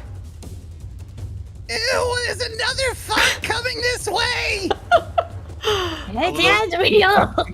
A little of that would get dispersed, right? It does. My wind. She can't see it dispersing. Very I small can, fart now. But I Now, can. yeah, you can. As you see it get a Also can. little bit smaller. This guy is invisible and restrained. He's not doing a damn thing. Azrael, you're up. Did that fart just fart out another fart?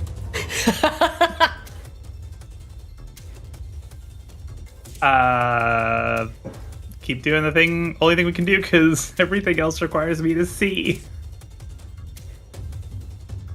So much darkness. That'll hit. Exactly. Her AC is 17. 8 necrotic. Ooh, well, that. Ah! You hear her body slump to the floor, and the darkness dissipates. We got a shadow. Oh shit! Shadow mommy? Shadow Mommy? mommy? Shadow mommy. Oh my god, I have no Oh. jealous of Azrael. My God. It's We Azrael. can call her. We can call her What's- Shadow Mommy. We What's have the to call her muscle Shadow mommy Pokemon equivalent? Hitmonchan? Jinx? Maybe? Shadow mommy has been summoned. Azrael, you pull the soul from the Magmaran breaker and shunt it into the material plane. A shadow takes the breaker's place. Her empty eyes gaze into the darkness where Azrael is standing, but sees nothing.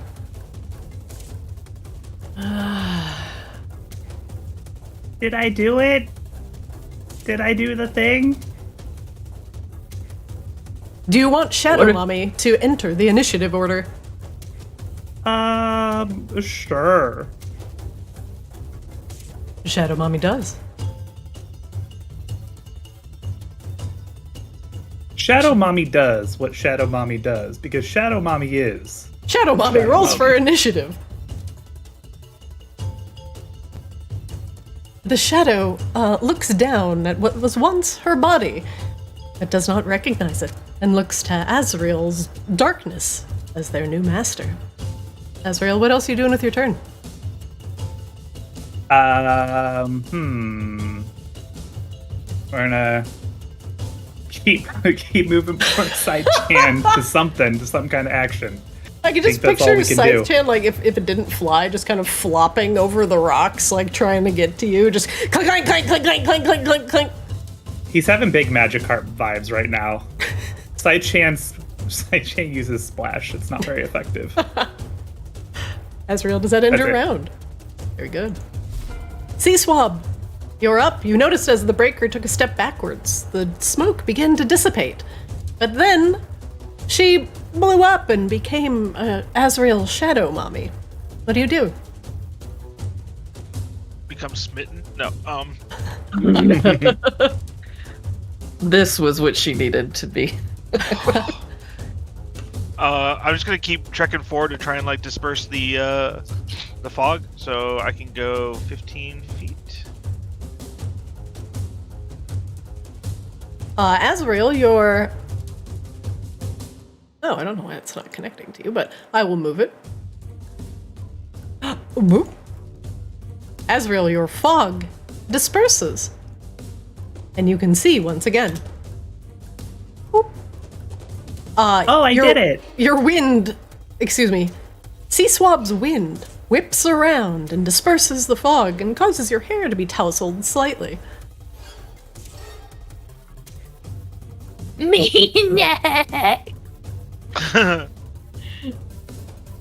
You can see Azrael now, Sea Swab, but there's still a big chunk of darkness down the hall, as well as your the remnants of your icy spell.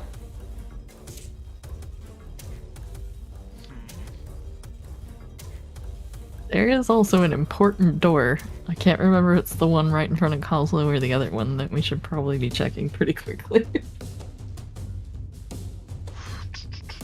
I don't really. Let's see here.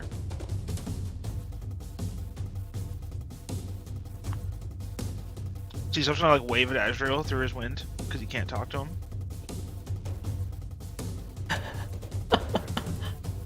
And I want to. Can I cast catapult here? Link it in chat. And I forgot the rules around it. Choose one object weighing 1 to 5 pounds within range that isn't being worn or carried. Let's see. That isn't being worn or carried. There's a lot of rubble underneath your feet because of the difficult terrain, so I'll allow that. Object flies in a straight line up to 90 feet in a direction you choose before falling to the ground. If the object would strike a creature... I mean, you could definitely send a rock down that hall. Yeah, sure, fuck it. But it would be a straight line, and Azrael is currently, like, right there. Yeah, but he's 5 feet near. I can go, like, right between the legs, right? What is it? Object flies in a straight line 90 feet in a direction you choose before falling to the ground, stopping early if it impacts against a solid surface. I would say since Azrael is floating, you could duck down and do it at a 0 elevation, sure. Hell yeah. It doesn't say that it is a wide spell, it's just 90 feet long, but it doesn't give me a width, so yeah, I would allow it. So yeah, just like right down this hallway, like right straight this way is where I want to go with it. Okay.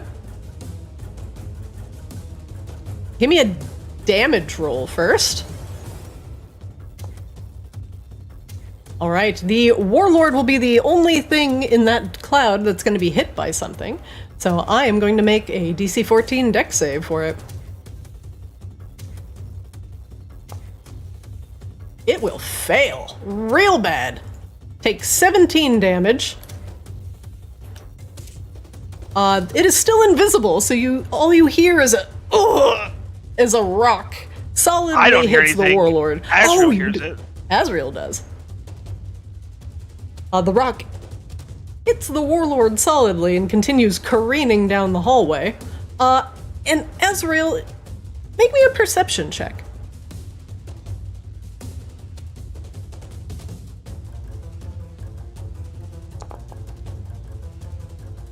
You hear as Seaswap throws a very large boulder between your legs and down the hall.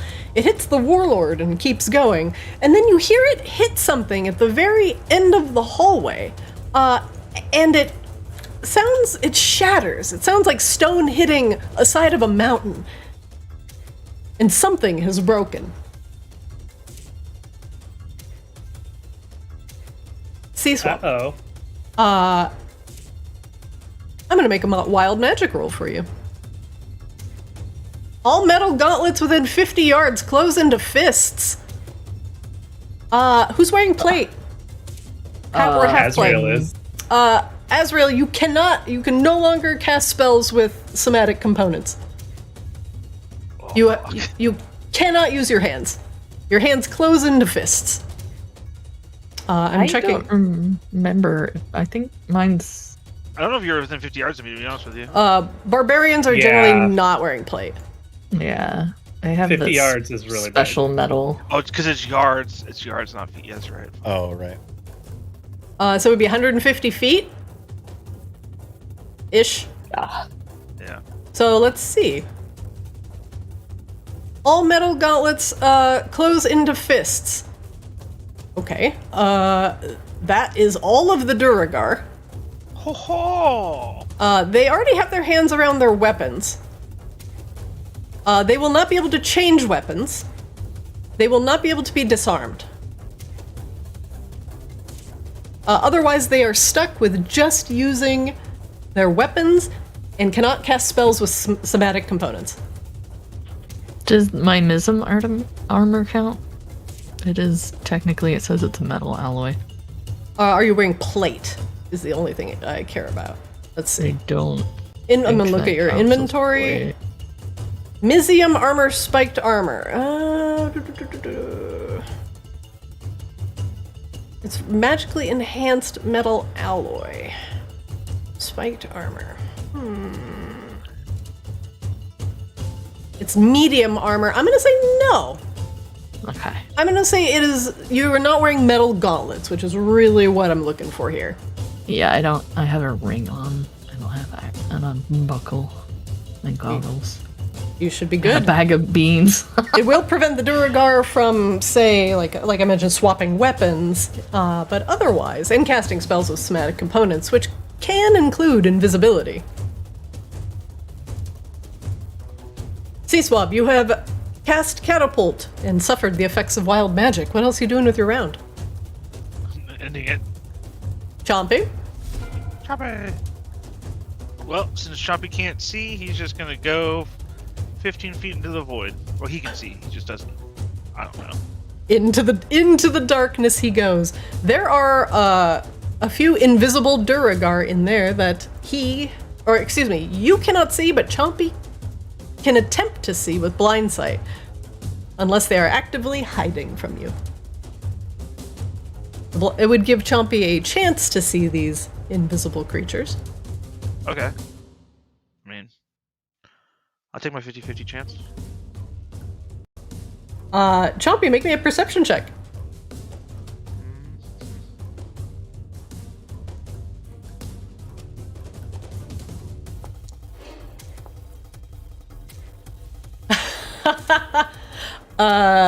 Active player wins ties. Let's go. The invisible warlord is just right in front of Chompy, barely perceptible. Chompy! Hit him with the tried and true. It will be with disadvantage. Alright.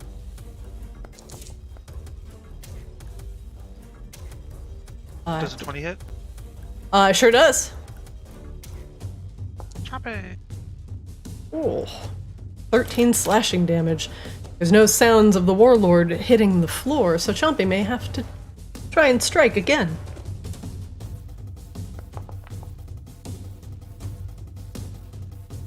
Uh, 15 misses. Chompy. He's doing his best. I mean, he's going 1 for 2. It's pretty good. That'll end Chompy's turn. Next up, once again, the hammer is in the darkness. He takes 10 fire damage. Ow!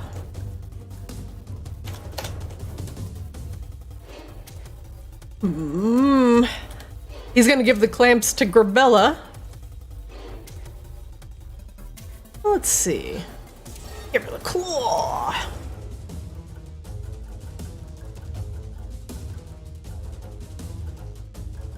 Man, this darkness has messed up all of my Duragar tactics. How dare you? As he swings his hammer arm in an arc, hopefully trying to hit Grabella. 22 will hit. Grabella, you take half of that. You're going to take 6 bludgeoning damage as the hammer connects with your thigh. He rears back and tries to do it again. Ooh, missing that 20. And the second one will miss. And he's gonna move, 10 feet this way. Oh, my rage survives. The rage is doing you some favors. This difficult terrain, though, is not doing me any favors. It's not doing anybody any favor. Because now all these Duragar can't cast spells with somatic components. We're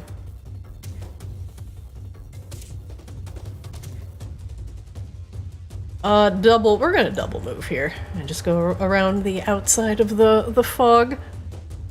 Oh my god, this is awful. What is that, 5, 10? Okay, we're just on the edge of the fog here. Maybe, just maybe, can we throw a javelin at Kozlo? 30 to 120 feet?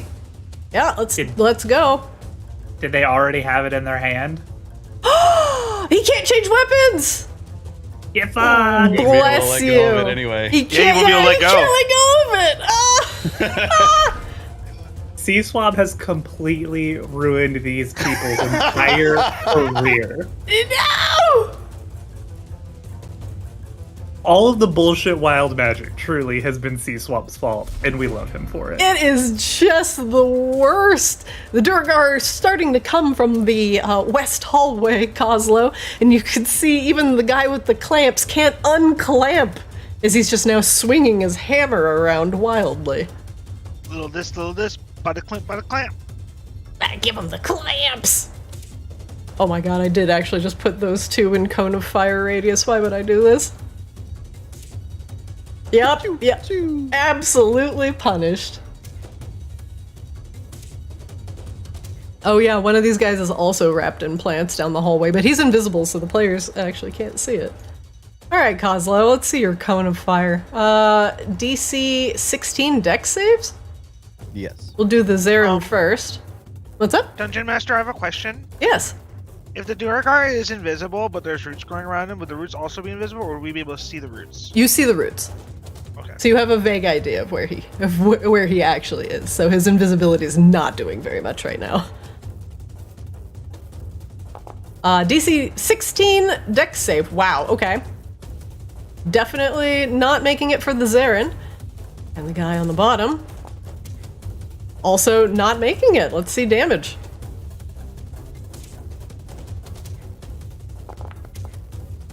Oh, 18 fire damage to the two of them, as they are both blasted with a massive gout of flame from Kozlo's flamethrower. Grabella, you hear two dwarves to your right just screaming, and then the vague heat of the flamethrower that follows. And then Kozlo will see those two, and then he doesn't know that hammer moved, right? So he probably still thinks it's over there. Correct. That area. But Grabella did ask for a lot of fire. Wait, wait, how much? How much remember, fireballs does have to hit a location you can see. Oh, I can't just chuck it into the mist? You have to, it has to be centered on a point. Let's see, pointing finger to a point you choose within range. Ooh, wait, hold on. Point you choose within range blossoms into a low roar. I'm wrong. You don't have to see it. RTFC, RTFC. Well, in that case, Oh shit. I'm trying to think how Kozlo would aim this. Because he still thinks the guy is like over to the side. So he wants to get as far that way as he can. And also potentially hit these two. Yeah, but he thinks he's right here. So I think that means Kozlo would have to chuck this thing like high and middle. Yeah. Like there. So Grabella is going to take a hit here, I think. My god. Woo! Just The a effects little on fire. So that's a DC 16 dex save for... Let's start with Grabella. Grabella makes it. The hammer next to her. I should be resistant anyway. But So you'll take half damage and then be resistant to that remaining half damage because of dragon. One moment. Fine. We're gonna go with the 5. stone guard here. Boop. It will fail by 1, and the Zarin. They all fail. The Grabella is the only one that succeeds. Let's see damage. Oh, this will be fun. This might actually kill. Enter. Oh, Grabella, he didn't actually roll damage yet, so I don't know what you took damage from. But revert it. I'm dumb. Yes. Oh wait, till Grabella reverts her damage first. Half of half, so half of 36 is going to be 18. Half of that is 9. Grabella, you take 9 fire.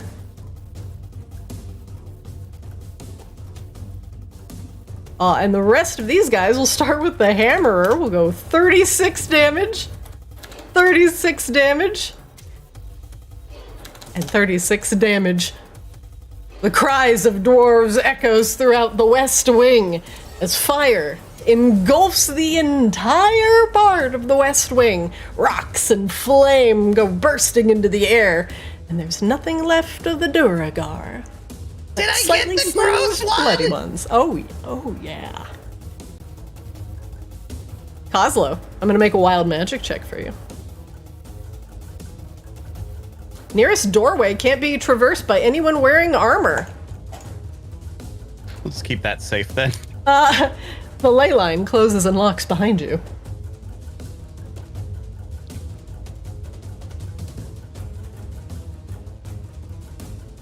Oslo.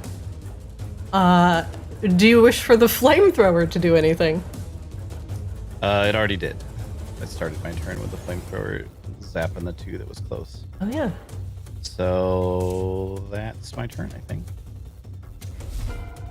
Grabella, you're up. Grabella, did I get the gross one? I think so. I think things down here are okay. I just can't freaking see. I assume the fireball has not done anything to the fart. It does not. It needs a strong wind, like the one surrounding Sea Swab, to disperse it. It behaves just like fog cloud.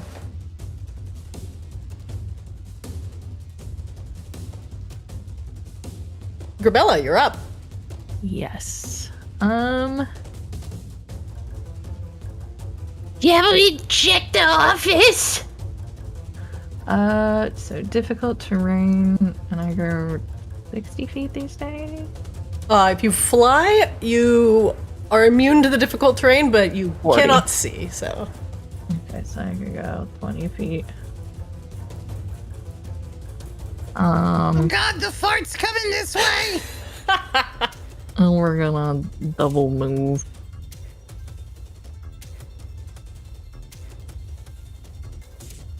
And, Ew, it almost touched me. Yeah. Grabella just growls at him, and she's going to use a potion. That's her bonus action. Oh. Little cause potion special. Alright, Grabella, you can regenerate 10 hit points for yourself. And just for memory serving me correct, was it the door directly across from there that was Paya's office, or the one further down? The one slightly further down, closer to where Chompy is. Okay, she'll probably still check the door when she goes by it, but that is where she is most concerned about heading at the moment. Okay. She will open the door and continue to see the same. Yeah, fart it's true. Yep, she actually can't see anything. She's heading towards my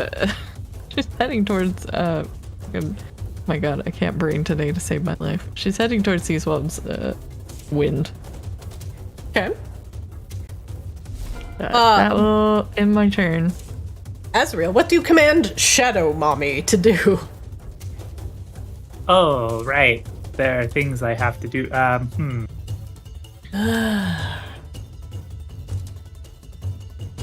Well, I can't see anything, so I don't know, dance for a bit.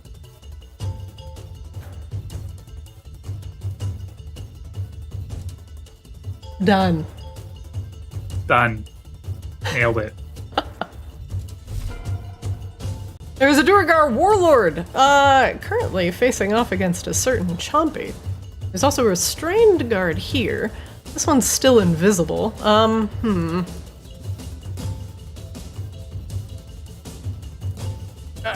All difficult terrain, all the time. The shadows begin to creep closer, Azrael, as the Duragar warlord.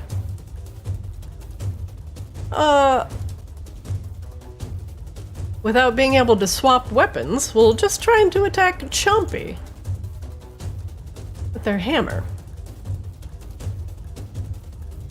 He's not within 15 feet of me, right? He is, actually. Oh, and he would have wisdom saving throw as well. Let's start with that. Wisdom save. Succeeds. Half a 32. 16. He walks around Chompy to get a better vantage point and does not see the spirits swirling in the darkness. And all you hear is and the sound of metal armor clanging to the floor. Chompy just sees this guy being absolutely torn apart by Azrael's spirits as he tries to get a better vantage point. Sorry, Kazuo, you're also within 30 feet, so you actually got 12 temp HP on your turn. You have to remember to do that now again.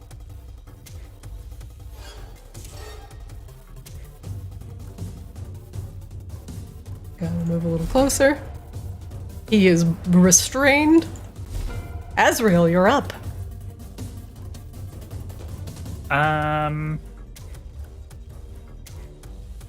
So just FYI, there are remaining Duragar. They are invisible. You cannot see them. One of them is currently restrained. Those roots are visible, but the darkness is covering the roots, so... For sure. Azrael's gonna float up about 10 feet and go 5, 10, 15, 20. Chompy just looks up at Azrael. Oh, Chompy. You climb over Azrael can't see. a Duragar corpse. So Azrael can't see, but if anybody got within 15 feet of Azrael, they have to make a wisdom saving throw. That is 100% true. Hey, stop rooting out my Duragar. Wisdom save from the Stone Guard. I'm assuming that will definitely fail. It does. That's 16. And let's see it from the second guy. Oh! 16 damage. Oh my god! What a roll. What an absolute godly roll. The first one takes 16. The restrained and invisible one takes 38 damage. And let me tell you, he's visible now. To Chompy, as he just appears in a mist of blood and falls to the ground. The plants begin to consume him. Oh, okay. Does it affect any of the other ones' invisibility? Concentration? Yes. Not that I can see them, necessarily, because they're still in fart clouds, but... That might help Chompy. Yes, the invisibility on one of them falls. And fortunately for you, it's the last remaining one in the hallway. Not that Azrael would have any idea. Exactly. I think that is going to be Azrael's turn. Well, we'll move. Yeah, we'll move Scythe Chan up. That's it. Okay. I'm gonna remove the darkness off of the dead tokens real quick.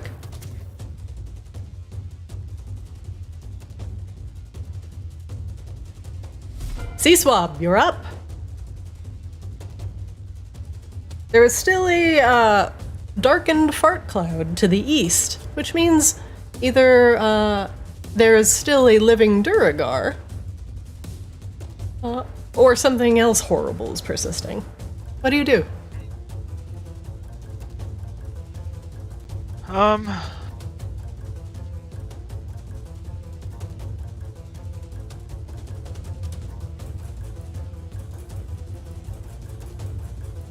Just reading.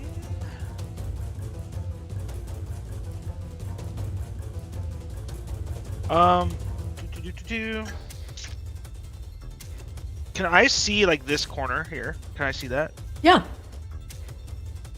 The only thing you cannot see, you can see this one, but you cannot see what is in this one. Okay. There's a 10-foot darkness radius out from the center of the stone guard. I'm just gonna keep trudging forward with my 15 feet. I can move. Okay. Your wind will move with you. And I'm gonna just chuck another catapult down the line. Oh lord.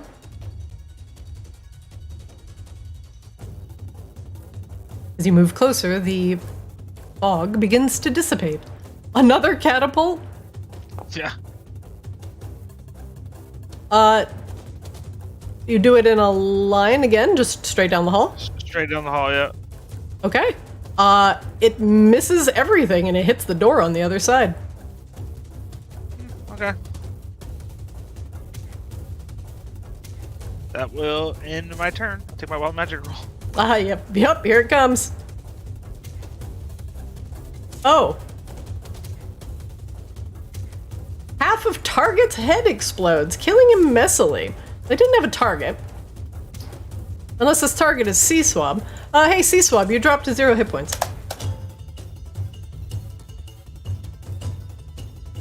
Your wind effect stops, and Sea Swab just falls to the ground, blood oozing from his eyes, nose, and mouth. And he lies twitching on the ground. No, Chompy! Chompy disappears.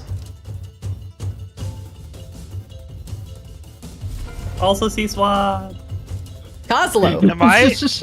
Wow. Is it over? Is it over for me? Am I just done?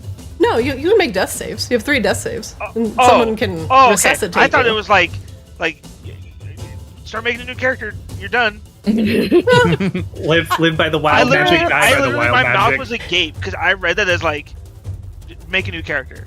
Like that's the way I read that. That's You why will, have you will Asriel make around. death saves. If something hits you, you will fail 2 death saves.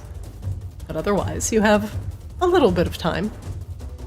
Kozlo, you're up. You see, suddenly, Sea Swab, his head erupts in a bloody burst of mist, and honestly, it's awful.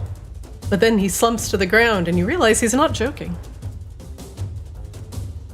Kozlo will slowly and carefully put away his Lakaz stick, deciding that maybe wild magic isn't as fun as it has seemed thus far.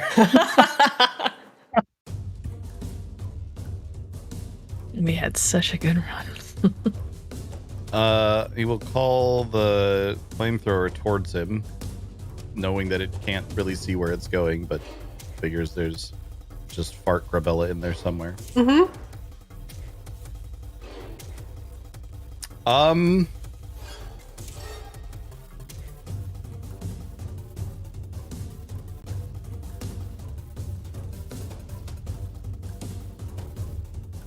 I mean, what are the chances of it happening twice, I guess? He'll recover. He will recover his Lakaz stick. And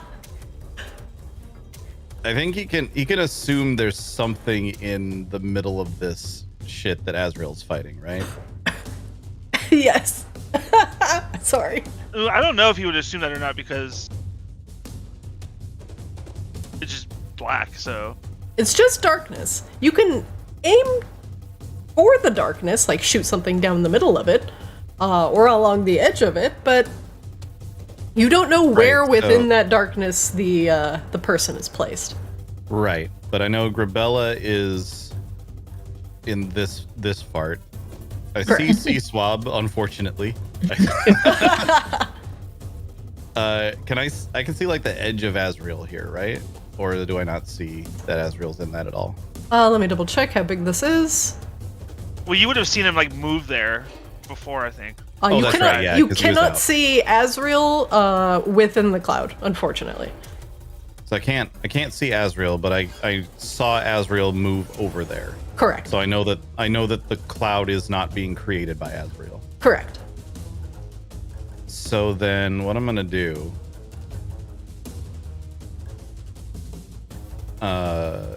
against my better judgment, but since when has better judgment ever worked out anyway? Oslo has better judgment? We're gonna toss a shatter. Then we're just gonna toss it towards the back of the Ooh. cloud. Okay. Put that template down. Okay, that's a spot. A boom! And hopefully if there's something on the other side of that corner, it was not something that we wanted to not get hit by a shatter.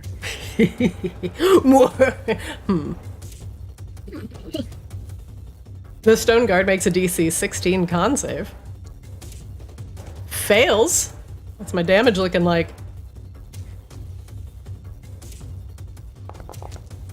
28 from a shatter?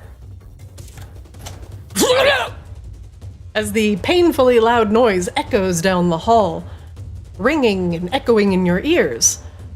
The stone guard and the shadowy apparition surrounding it disappears into another cloud of red mist, just like Seaswab's head. Kozlo, by the way, as soon as he like chucked the like bomb, whatever it is that the shatter creates, he immediately is just gonna hold his head in like fetal position on the ground, worried that his head's gonna explode like Seaswab did. Yeah, because here it comes. Caster can teleport at will, but ages 72 years each time. I'm pretty sure that means I can teleport at will but die. I was gonna say, yeah. Yeah. How old are you, Kozlo? He's like 12. He's a goblin. He's like, yeah, you would just perish. Boy, going down that ley line would sure be a wild fucking ride. At least until you feel your flesh aging, the magic tearing you apart. You would get to your destination, sure. And maybe you would survive it for 5 minutes until you have a heart attack. Kozlo, listen, you just wait till you know you're about to be on your deathbed and you take that ride. You just teleport, you're like, yeah, peace, bitches. And then he realizes it's as the teleport spell, so it doesn't get super far. Kozlo, anything else you're going to do with your round?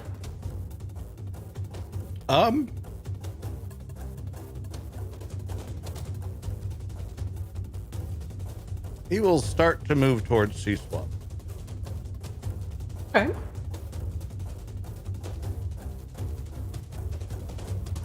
Do any of my wild magic effects go away when I die? No. Oh, okay.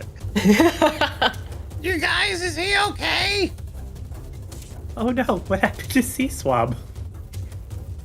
For now. I think his head exploded. Oh. Kozlo's the only one that saw it.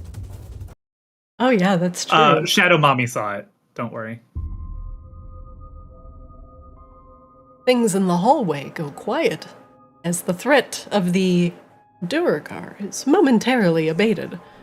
You hear Grabella stumbling around, still shrouded in shadow, while Seaswab just went "Bah!"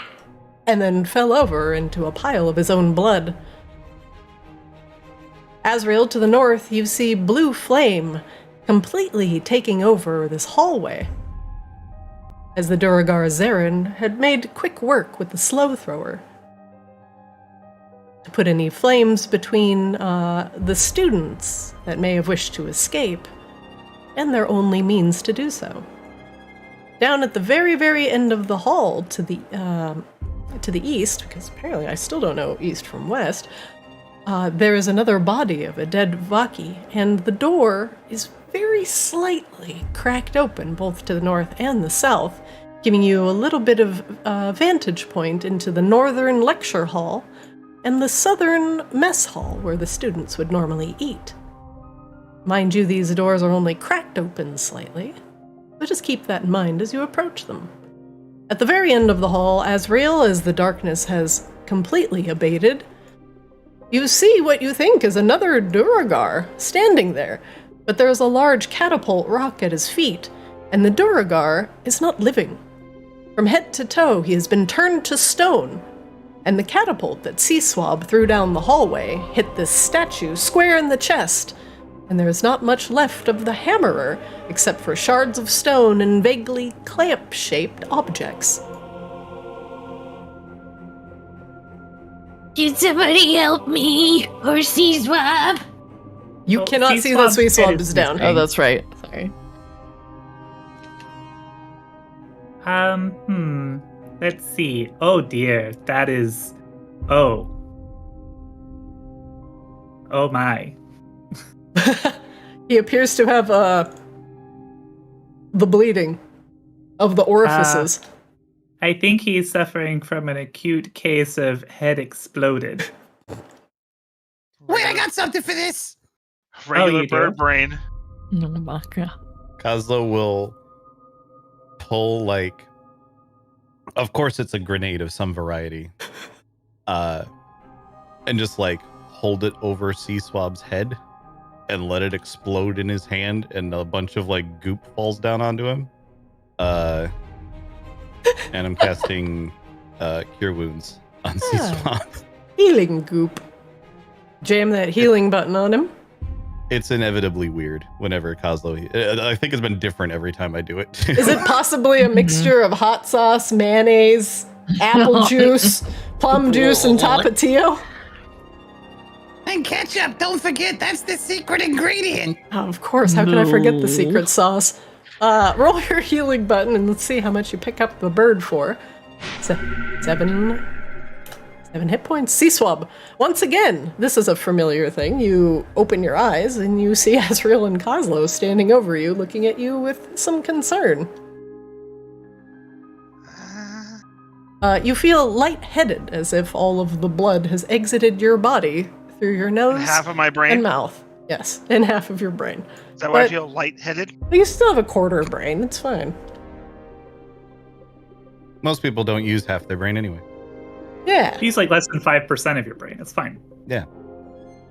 I just want to point out that every time Azrael actually goes to heal someone, this is like the 4th or 5th time it's happened. Kyle's like, wait, I got something for this.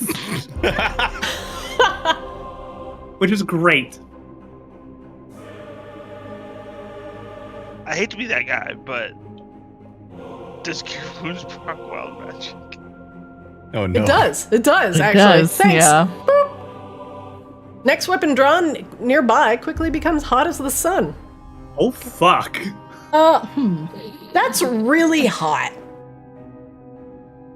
That's so hot.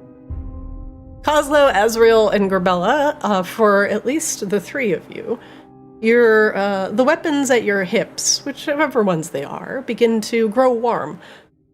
Kozlo, for you, it reminds you of the heat metal spell, a familiar spell to artificers to get rid of any sort of pesky swords that might be drawn at them, but you don't trust the wild magic flowing around you, and you sense the great wild potential of this, the weapons being drawn, becoming even hotter than the heat metal spell, hotter than magma. Right, whatever weapon you're currently holding, keep holding it. Don't touch any of your others. We gotta find another somebody that we hate and make them draw their weapon first. Amazing. No, I was gonna say I could take something out and throw it in the corner, but that's probably a better idea. Okay, but what about Grabella? Grabella, you're still a fart cloud. So I still have. Oh, air sorry, amongst go my- ahead. I was gonna say I still have like the wind beneath my feet or whatever, like the little storm thing. Yeah, and you Would know, that- the whole, you believe you can absolve all sins, yeah. Well, yeah. So I was just saying, does my if I like walk towards the fog, would that disperse Grabellas as well, or do I have to cast? It does. Yeah, as long as you walk towards her, it gets rid of the... Hurrah!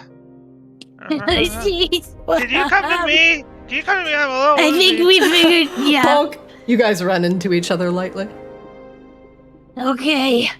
We need to get everybody in fighting shape because I am going to start tearing through roofs.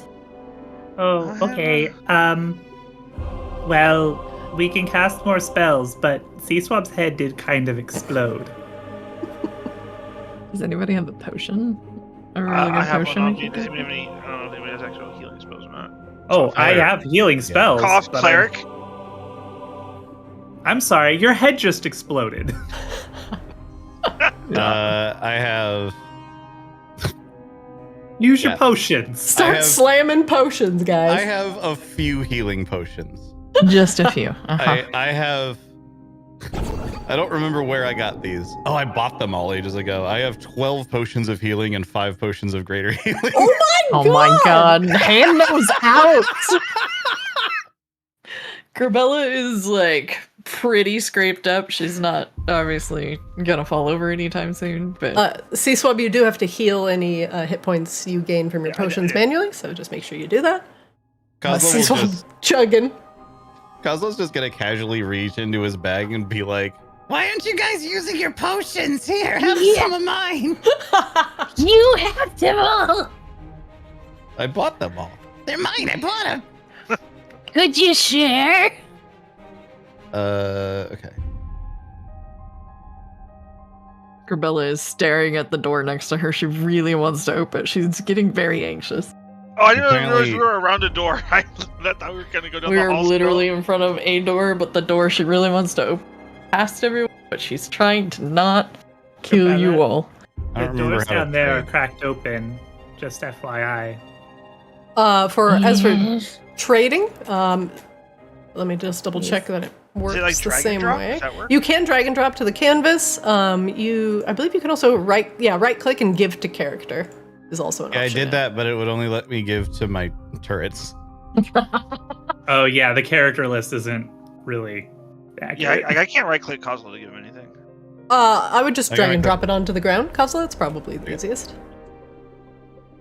Also, Kazo, you have 12 temp HP, by the way. You got from Twilight Sanctuary a bit ago. What type should this actor be created as? Maybe you should just drag and drop.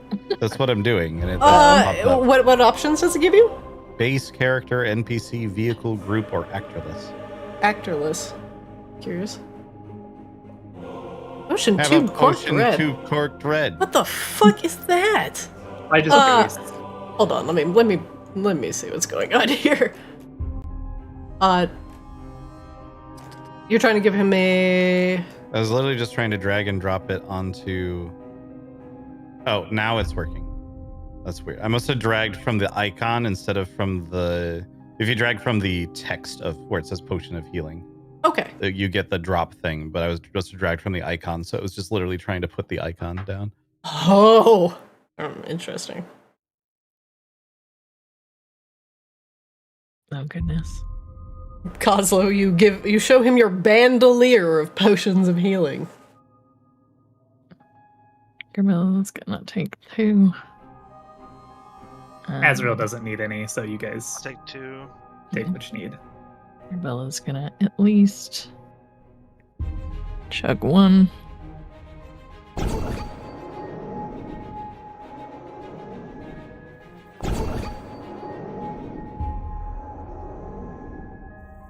Just absolutely, yes, slam potions. She'll take this greater. I should probably take. Okay, that works. Okay, C-Swab scoops up the other 6. All right, Gribella's gonna. Maybe back up, everybody. Glork, glork, glork. Grabella is giving you extreme patience for wanting to tear through every now. Well, Garbella, as you open the door and peer through, inside there are another contingent of Duragar, and this time, another smaller creature joining them. Darrow, a deep gnome, with similarly gray skin and sightless eyes. This one is holding a wicked hook in his hand, the other end connected to a rope that he's holding in the other hand. The stone guard is watching as the Zarin is blasting the center of this ley line with a stream of steady slow, incinerating it entirely. The noise that the flamethrower creates encompasses the entire room with a eerie, crackling sound. It must be the noise of the ley line being torn apart. Rebella, make me a stealth check. Let's see if the Darrow notices you. Oh boy. Yes, stealth. My main skill. I guess I pass. Grabella, that is what you see as you peer through the door. You can choose your next steps wisely. She's going to close it. Close it quietly, unnoticed Grabella's gonna do like hand movements to go to the next door. She just starts running down the hallway because she wants to find her girlfriend and Peya. She stands at the door. She looks at you all to prepare. She cannot open this one. The door appears to be locked or perhaps even jammed. The doorknob isn't even turning. There's a faint amount of heat on the knob. It might have been melted from the other side. I just got an update real quick. Did anybody else get an update that I was able to spot 0 secret doors and these hidden tokens, but it's from Rain? That's probably because your character might be still attached. Hold on. These are config. Well, I noticed in the combat log, it would say Azrael in like the bold letter, and then underneath it would say Rain. So like it says Durgar, Stoneguard, Zarina, but it says Azrael, says Rain. I don't know if that mattered. I think Rain is my account name. Yeah, Rain is the account name. So it just shows whatever is the main account name. But that one is weird. I will check on that later. Grabella, hastening and anxiousness, would like to try to rip the door off. Oh, hell yeah. Make me an athletics check. Okay, fuck it, Grabella. You just grab that doorknob, put one foot on the side of the door on the other side. You just rip that bitch off. Now, this door is going to open, so... Yep. You rip the door off the hinges in a very barbarian fashion and see beyond.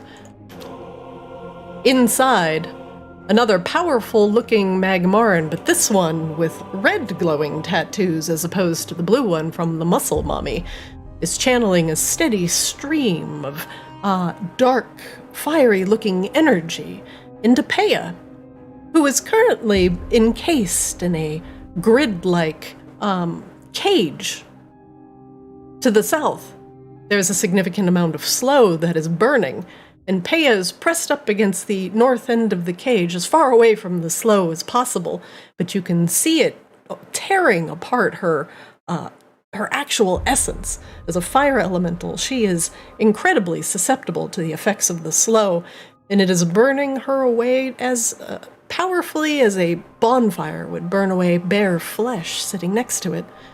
As she burns away, her ashes, you notice it, are going into a Borean shard that is currently standing in the room, which is glowing with overwhelmingly powerful fire energy. At the din, the Magmaran lavamancer turns, his hands glowing. There is no surprise here, as all of you have ripped open the door, but Peya appears to be helpless beyond. One moment, please. What's up? You can, feel free to ask. I just want to size up this guy, whether he's like around my size, bigger, or like... How tall are you, Grabella? 6 something. The lavamancer probably sits at about a good 7'1", a broad-shouldered and tall Goliath man. He is most likely Goliath mixed with an earth elemental, making him a Magmaran. I'm gonna try to solve this. Go look for Charlindra! She's basically trying to tell the rest of you to go ahead. She's gonna try to deal with this problem. Oh, well, I will leave that up to you guys. The lavamancer has not appeared to take kindly to the interruptions and the siphoning of the power, the essence of Peya. I'll need you all to roll initiative for me, as he's about ready to fling some magma. Liquid hot magma. Magma. Oh god. Keep clicking the door.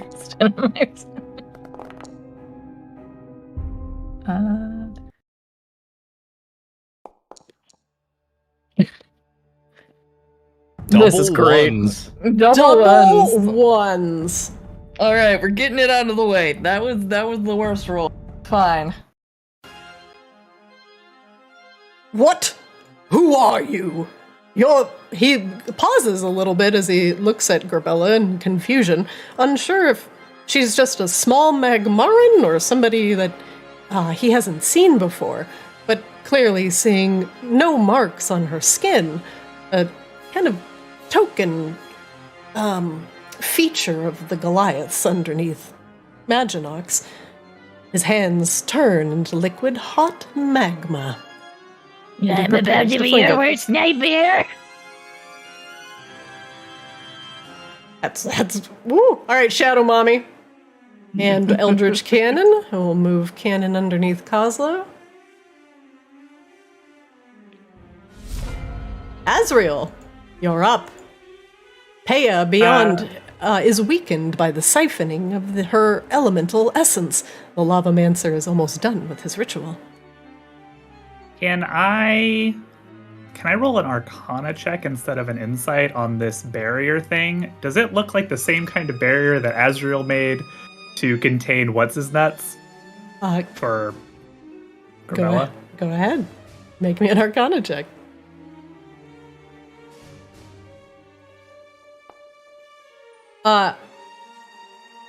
It is very much like that, Azrael.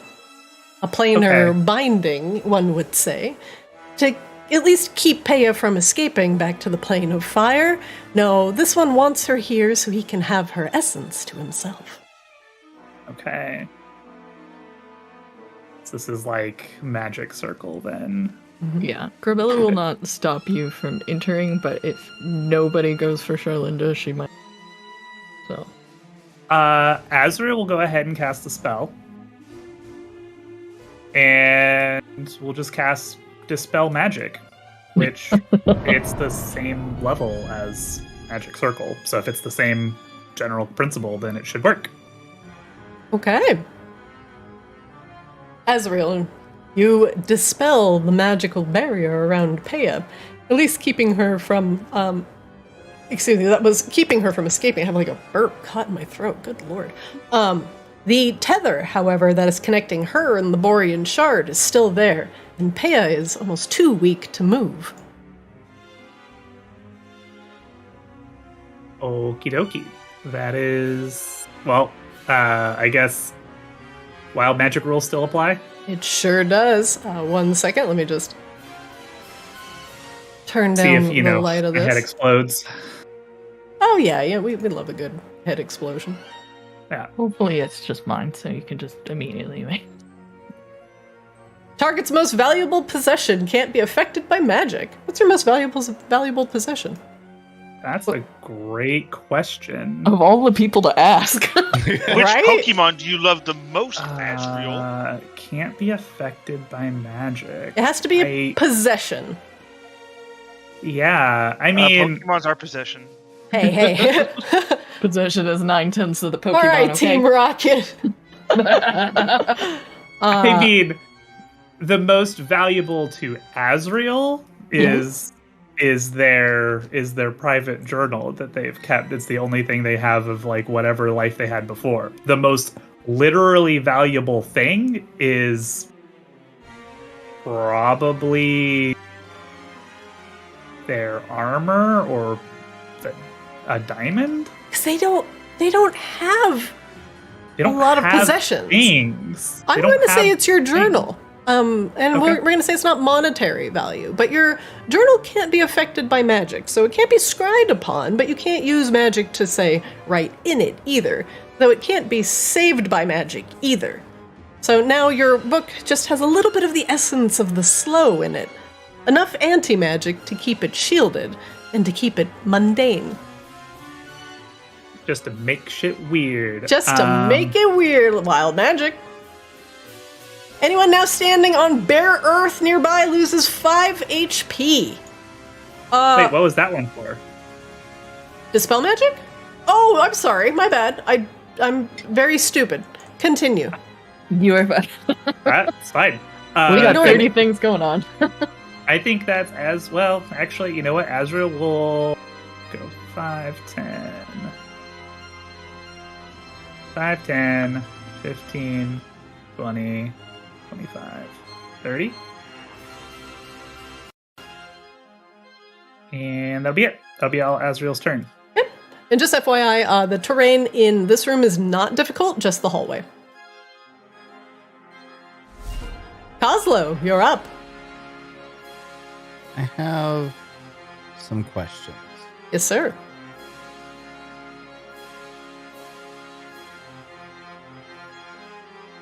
Do I, based on my understanding of fire elementals, do I think that fire, like setting Peya on fire, would help her situation right now? You do know they are immune to fire. Giving her fire may empower her. Make me an Arcana check.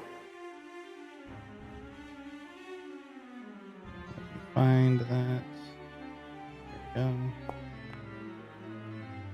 go. Certainly giving fire to a fire elemental has to have a positive effect, right? You can see her burning away, her essence being pulled into that Borean shard. It certainly couldn't hurt. You feel confident that it wouldn't hurt with an 11. But you don't know what it will do.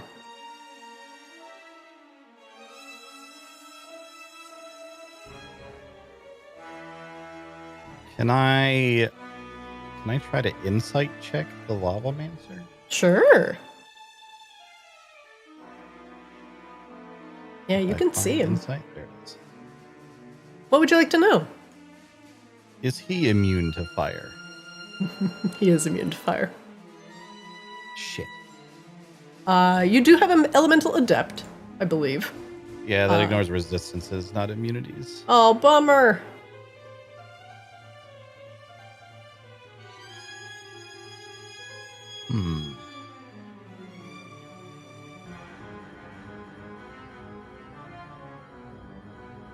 So I feel confident that I won't hurt Peya if I hit her with fire, but I don't know if it will actually have any beneficial effect or not. Correct. You just know it will not hurt her.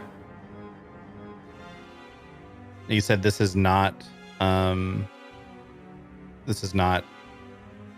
terrain once we're through the door? Once you're through the door. So starting here will just be normal.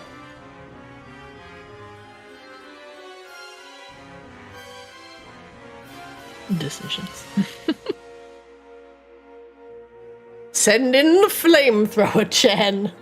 Can the cannon just walk like straight up here? He can most certainly try. There is a grid of force next to him. He pops through.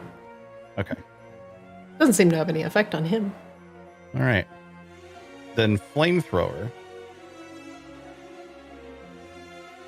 is going to try and give Peya a little something.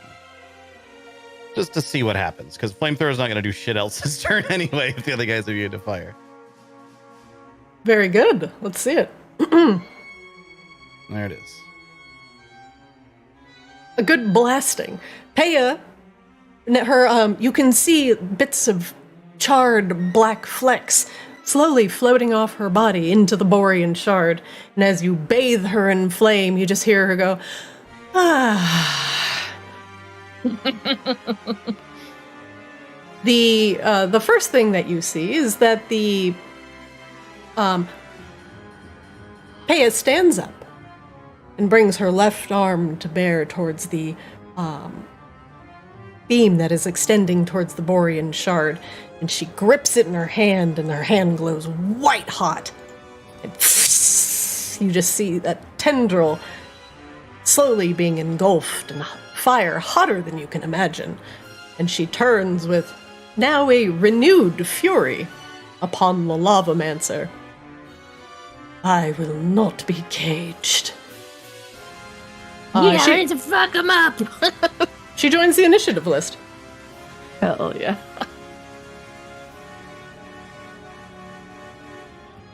All right. So flamethrower's work here is done. The lavamancer takes a step back, a little bit taken aback. What? No, you freed her! You'll kill us all! No, just you. She likes us. Hello, Hey, Grabella. Huh? What do you say we reduce this one to ash? Oh, hell yeah. Bella, do you have any extra weapons that, Peya could draw or something? Oh boy. I don't know that I can do anything on my turn until my turn, and her turn is before mine. Hey, sure. Kozlo, what else are you doing with plenty of extra weapons? Kozlo will just look at what's going on in there, just be like, all right, job's done. And I'm going to try this door because Rebella said to look for Charlindra. Oh, sure. Hell yeah. You pop open the door and see the body of a Vaki student covered in blood at the end of the, in the corner of the room. It looks like they were trying to open one of the many crates that are sitting in the room, and they've been pawed over by bloodied hands. But it looks like they didn't find what they were looking for. And it does not look like Charlindra, correct? It is not Charlindra. Okay. Then I will come over here and see if I can see anything through here. Kozlo, as you peer through the crack of that doorway, there is a different situation happening both to the north and the south. This door, slightly ajar, you can see the bodies of 2 additional Vakardan students to the very northeast, hands clasped as they searched for a way out. Another Magmaran stands over them, this one looking different from the other 2 that you've seen so far. A powerful Goliath-like build and powerful, blazingly sky blue bright tattoos carved all over his body. He's accompanied by other creatures in that room, another small shriveled Darrow, a deep gnome, but this one with eyes as black as night is wearing a witch-like outfit and has long braided hair that trails across the ground. You swear you hear the cries of a child coming from somewhere within that room, but maybe that's just your imagination. To the south, let me just take a look at what you see. To the south, you see the back of another Darrow. This one wearing scale mail and wicked dagger in one hand, stares with rotting eyes at another slow thrower that is currently burning away at another connected ley line the students would utilize within the mess hall. They seem to be paying no attention to what's going on outside as the din of the flamethrower is echoing out into the hall with a roar.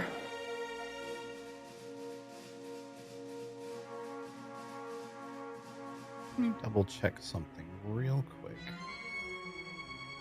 Trying to remember how one of my features works. Okay, so I can use hide as a bonus action. So since all Kozlo has done. Oh wait, no, I used my bonus action to control the you awoken payer. Yeah. Okay, so in that case, is this as far as I can move? Yeah, it looks like I've moved as far as I can. I'm just going to try and hide here then. Sure. Make me a stealth check. Kind of in the bits of shadow that I'm still standing in. All right, Kozlo. Something will have to roll a 15 or higher in order to spot you skulking around. And that's my turn. Very good. Sea Swab.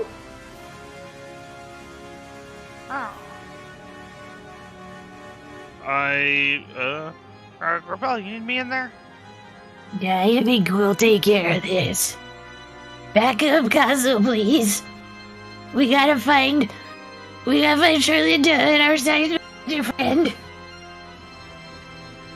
Whose name I never remember, but Annalie, there it is. Annalie, yeah.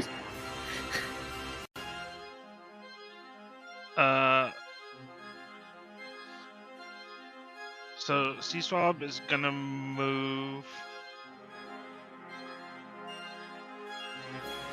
So if I move 15 feet to get here, even though that's difficult terrain, To be going here would be 10, going here would be 20. And then this would be 25. So you could go, you would be at 25 when you hit here. Alright. I'm just gonna step 1 this way. Ah. Party in here, huh? Make me a quick Arcana check, C-Swab, as you stand very close to another elemental containing grid. It looks like maybe there was another elemental here, but it's gone now. Oh, that's not good. So, C-Swab has never met Paya. No. All he So- knows is she's big booba lady, from what you've heard us talk about her. And we Is didn't this the want to big kill booba her. Lady? Is this a big booba lady, or are we killing this dude? We're killing the dude. She's with us. Alrighty. C-Swab is gonna line up. Sorry about the nickname. Respectfully. Like, what did they call me? You're beautiful. You're beautiful, it's true. Oh. Alright, C-Swab, place that lightning bolt template. Alright.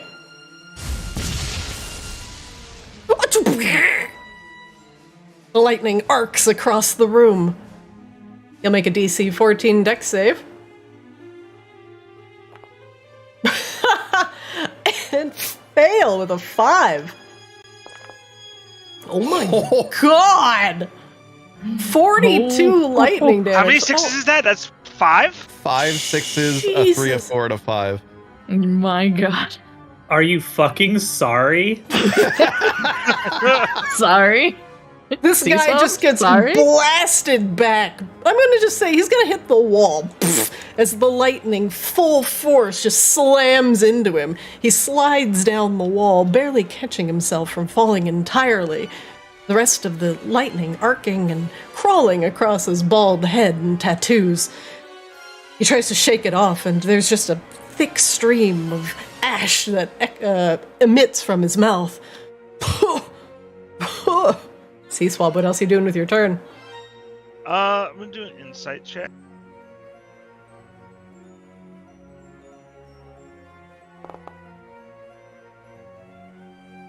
What would you like to know? Let's go with, let's just do hit points. Hit points? Okay. One moment, please. There you go. Oh, You hit him and really I'll take hard. my wild magic roll, please. Yes, sir. God. Anyone standing nearby bearing a flag or standard shrinks by 25%. Any of you guys bearing a standard? No, I don't think so. Any flag bearers? Can I get dungeon master roll on what constitutes nearby? I'm gonna say line of sight. Okay. I was really hoping that some dude just happened to be picking up a flag in another room somewhere and was Just like suddenly explodes. smaller. Like, He just drops hey it guys, right what's away, like, going on? oh, what? What? I'm actually sad Grabilla doesn't have something like that. Just kind of like mid sentence, just like, I wonder what this Flag's all about. Oh, wow. Yeah. What did you even do? Listen, any roll where I don't my have a head voice doesn't changer. explode is now a good roll. So, that means it's Swap's turn. very good. Next up, Paya. Oh, Paya is not very happy, but Paya also has a whole spell book full of fire spells. One moment. They're breakdance fighting, but it's just with fire. She will move backwards away from the slow. Good call, good call.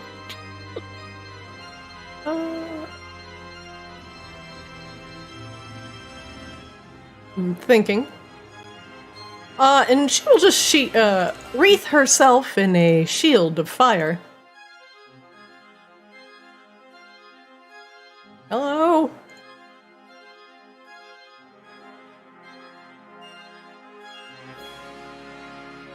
Wispy flames begin to emanate from Pea's body as she is reignited by Kozlo's flamethrower. She is shedding light in a 10-foot radius and dim light for another 10 feet. She will do a warm shield and give her resistance to cold damage.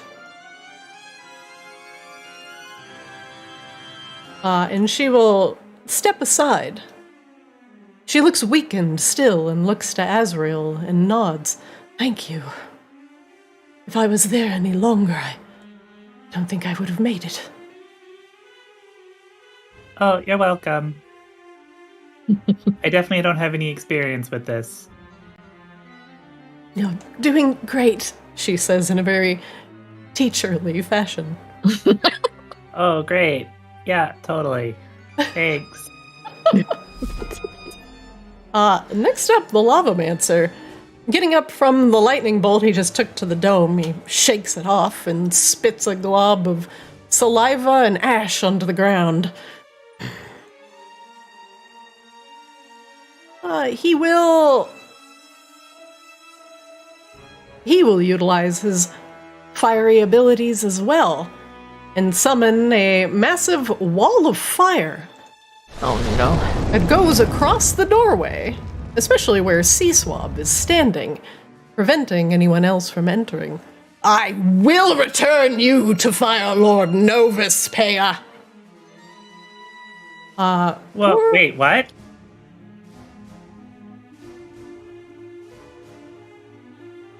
One moment, please. Sea Swab. Make me a DC 15 dex save, please.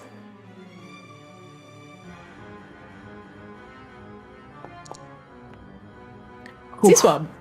You succeed. You will only take half damage from the wall of fire as you try and duck behind it, avoiding most of the blast. Let's see how much damage it's going to do.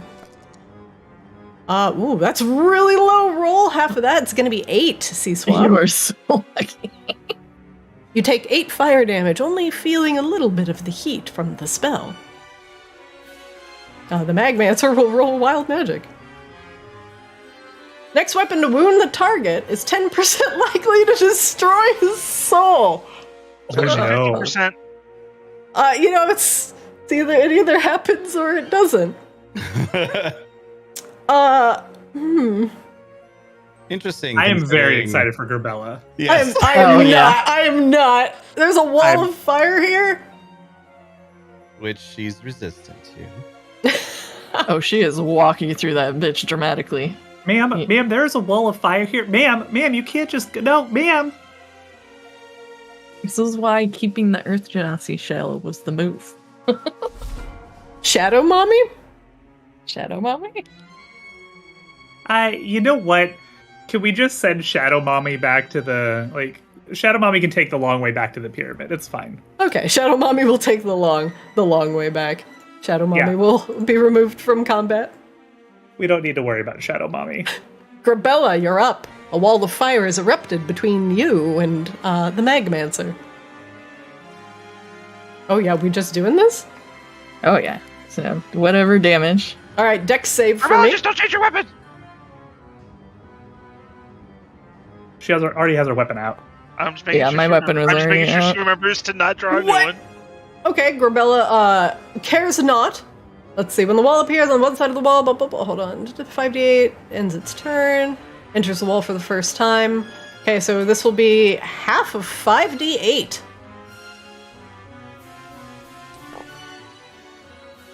Gerbella, you will take, let's say, 11 fire damage. And then half of that, right? Half of that because you're resistant to fire, I believe. So, -6. So we'll say 6. As you I walk like how the through flames. negotiation. Yeah, Just a get little- Gerbella like, take a little bit of fire damage. And Yeah. then just a tiny bit. The Magmaran Lavamancer's eyes go wide as you fucking run through that fire, weapon in hand. He was not Honey, expecting that. You do not know how much you have effed up. And she is just gonna start pummeling. Oh my god! Does the 10% chance to destroy his soul also double on a crit? Yeah. Yeah, I will say yeah. We'll say it's a Double to 20% chance. We're going to do the damage first, and then we'll see if Grabella destroys his soul. Okay, 19 slashing damage. Grabella, roll me a 1d100. If it's a 20 or under, he immediately dies. 1d100, you said? Yeah, 1d100. There's a d100 button on the very bottom right hand of the screen. Yeah. That's not it. Hold on. I got you. Right. He does not immediately die. His soul is not destroyed, but you have more attacks. This way, he gets to suffer longer. Yeah. She is going to attack again. Surprising no one. That'll miss. That'll miss. And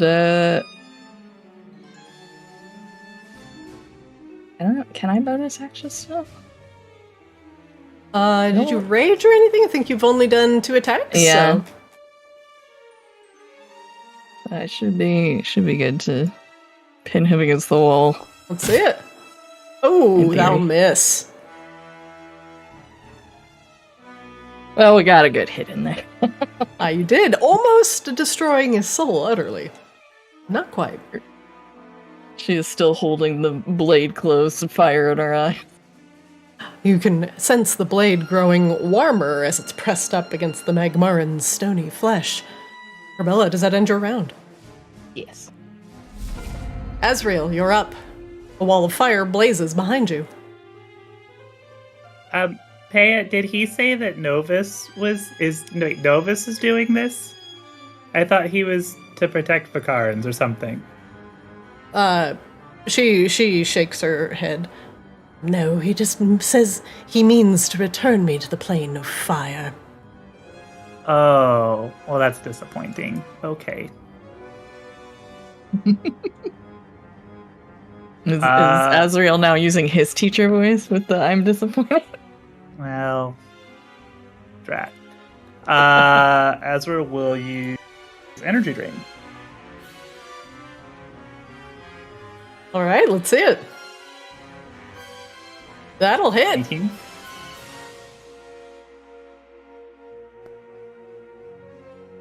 For 12 damage as you siphon hot energy out of the Goliath Earth Ganassi. He still stands facing off against Grabella. Okay, I think you guys got this. And Azrael will... the rest of their movement to walk out. Right through the fire. Through the fire? Okay, make me a dex save.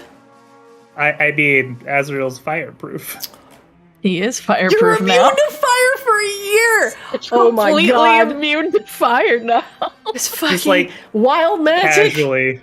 Casually strolls out. You're welcome. Fucking Magmaran's like, what? Coslo, you're up. There's a bunch of fire in the room, but you can't really see through the wall of fire. What do you do? Coslo, like, especially seeing Azrael come walking out is gonna be like, yeah, whatever, they've got that handled. So I will slowly try to inch. I want to find out what was doing that. What sounded like a child crying or whatever was in this room. Sure. As you inch towards the door and take a look in, you can see now that they're not only the Magmaran inside and the witchy Darrow, but there's another Darrow in there that you haven't seen before, also dressed in dark robes and adorned with bones that are uncomfortably humanoid. This male Darrow has something that is swinging at his hip. This must be the source of the child's cries. It looks like a metal cage that is holding an infant inside. The infant's head is much, much larger than it should be for its body. and it cries with an echoey, eerie sound.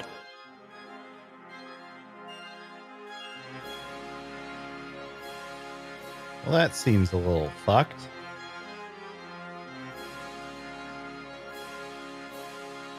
Well, I'm not walking into that, so we will. Oh, apologies. One last thing. The caged fetus thing is currently being born on a hook on the end of the savant's staff. Good God.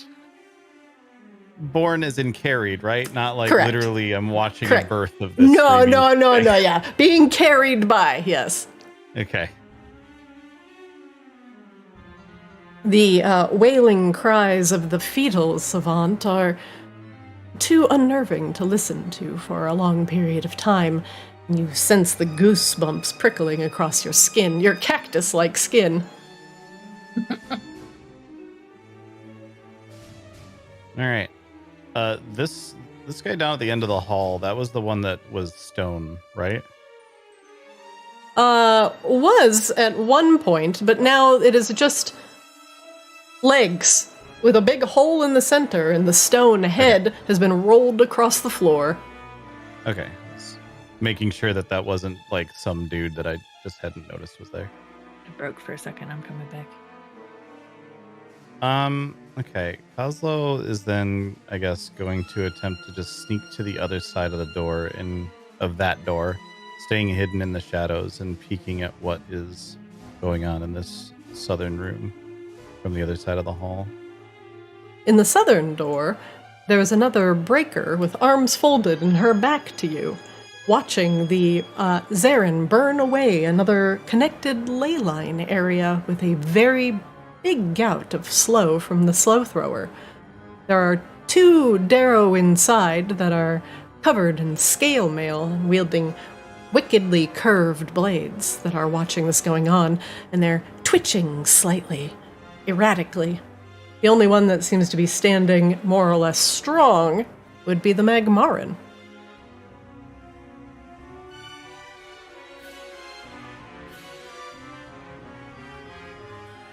Okay.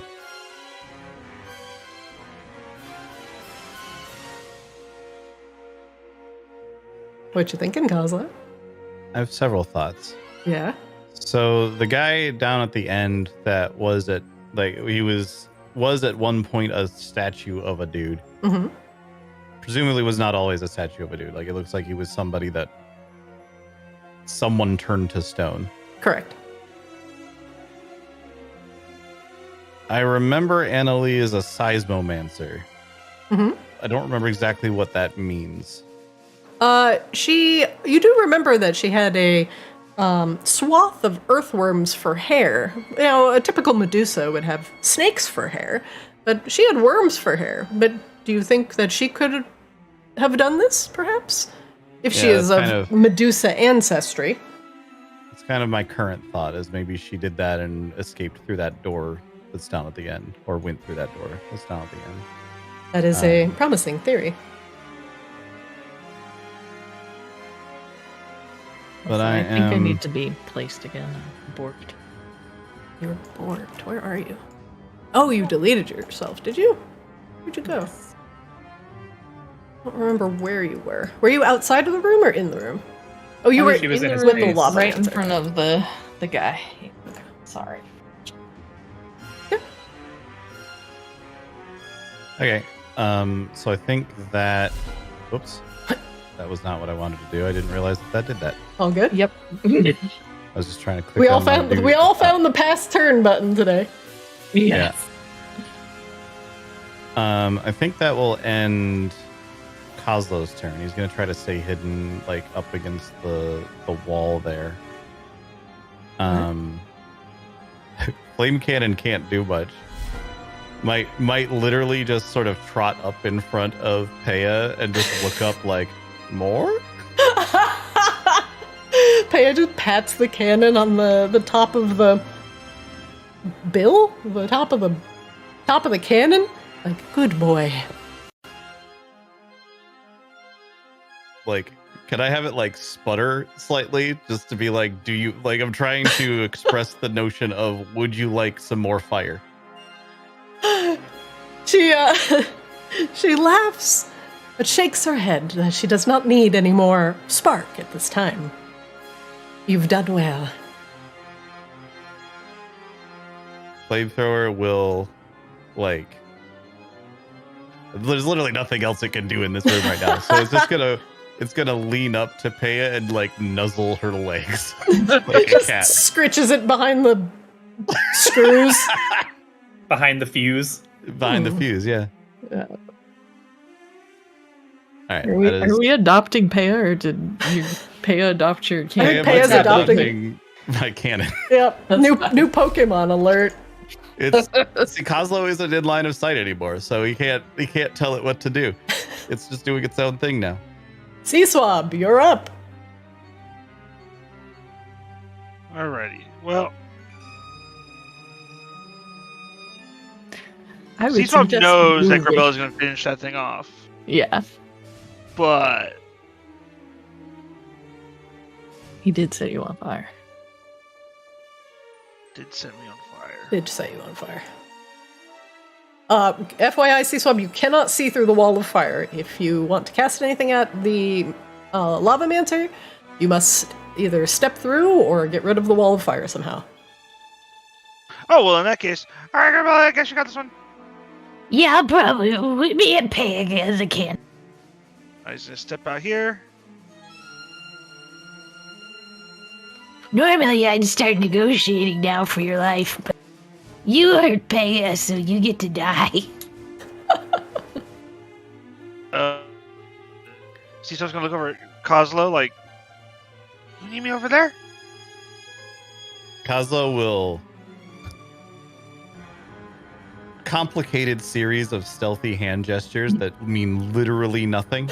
And he keeps pointing towards both of the doors and like waving his hands around and like holding up different sets of fingers, but never like quite in the right order to indicate the number of people in any room. You think he's signed "Sandwich ahead. Caution, I'm large." Oh Seaswap my! will look at Azure. Did you catch any of that? Yeah, I think he told you to steal third, whatever that means. Seaswap's just gonna move in the middle of the room and end his turn. Oh. No wild magic for me. I don't want to die again. Peya will begin trying to dispel the other elemental entrapment gate. The lavamancer looks at Grabella, or slightly down at Grabella. Now that he's gotten a slightly closer look, he sees that she is not one of his kin, and considers his next move. One moment. Yeah, I'm a mixed bag of stuff. What are you gonna do about it? Why does Sherry says that happens to every character she always plays all of the time. Grabella's like some chocolate and peanut butter. It's just Yeah. the best of all worlds. It's fine. It's true.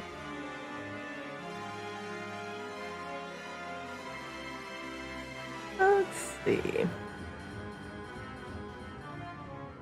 He is going to cast Burst Stone.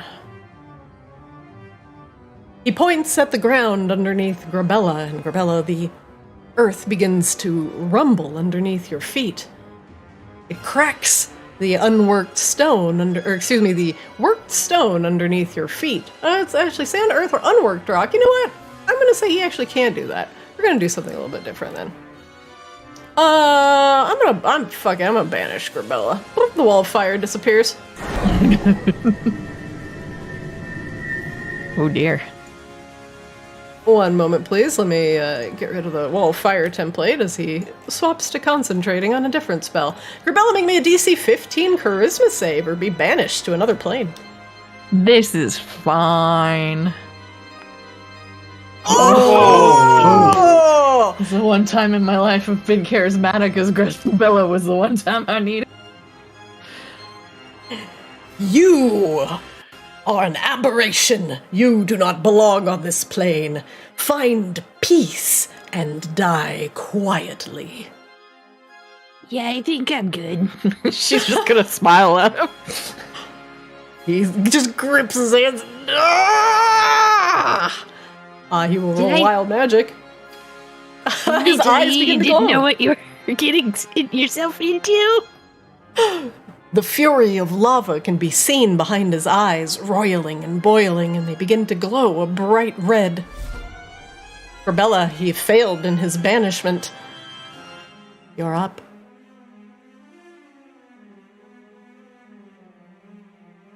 On that note, we are. I'm gonna save my rage. I feel like we rage them next time. We attack. That'll hit. Oh hell yeah!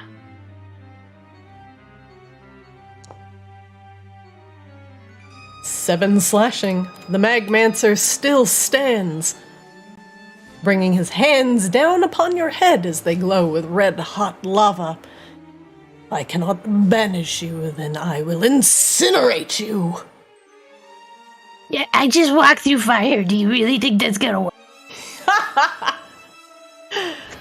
Man, you're freaking dumb. Just attack. Ooh, that'll Holy hit. shit! Jesus. Almost a crit, not quite. It's close. For 9s, Grabella, this will kill the Magmancer. What do you do? She just calls him an idiot. That's the end of her turn, calling him an idiot. You plunge your blade into the Magmancer's broad chest and find it surprisingly easy to slide between the ribs. You bring it up into his magma-like heart, and for a moment, the blade grows almost too hot to hold. But as the life leaves his eyes, so too does the heat. The fire at the doorway is dispelled. Heya is quickly working on getting rid of the elemental binding gate inside. Grabella. You got this? Yes, quickly, go to the main room. I believe they have Charlindra. You'll find it to the east. You better come with me. Let's see, I just moved 30 feet. She's gonna go over here. Could Grabella theoretically like grab the flamethrower and run with it like a football? Sure. We'll say Sure, Grabella yeah, grab picked up she picked up the flamethrower and she's taking it with her. I Can need see to. that look in its eyes. Heya says, I need to reinforce the ley lines or there'll be nothing left of Vakaris, let alone us. Go, quickly. Yeah. The room we came into is also a mess. Just, stay as quiet as you can. There's a... Avoid the blue fire. I didn't know they were utilizing slow. I don't know what that is, but I will not lick it. I promise.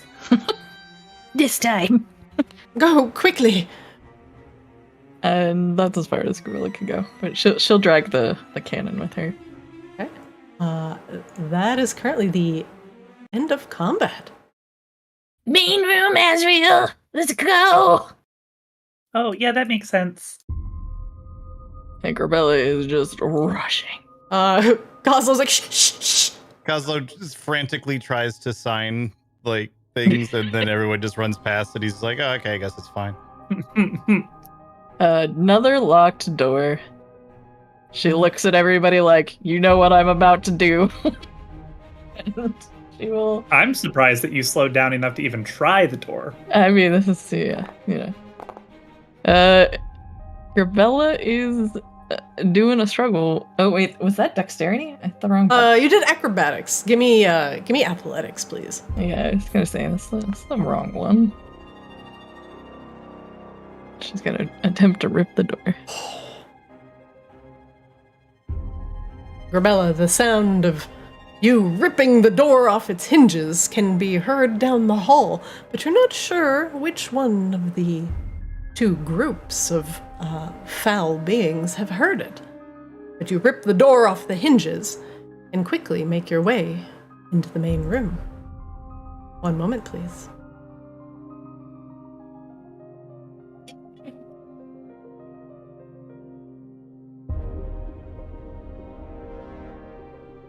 Oh.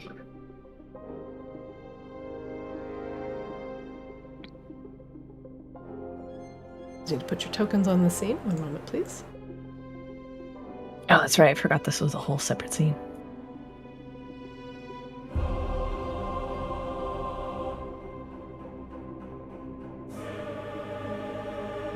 Wait, who still has the fart debuff? Hold on.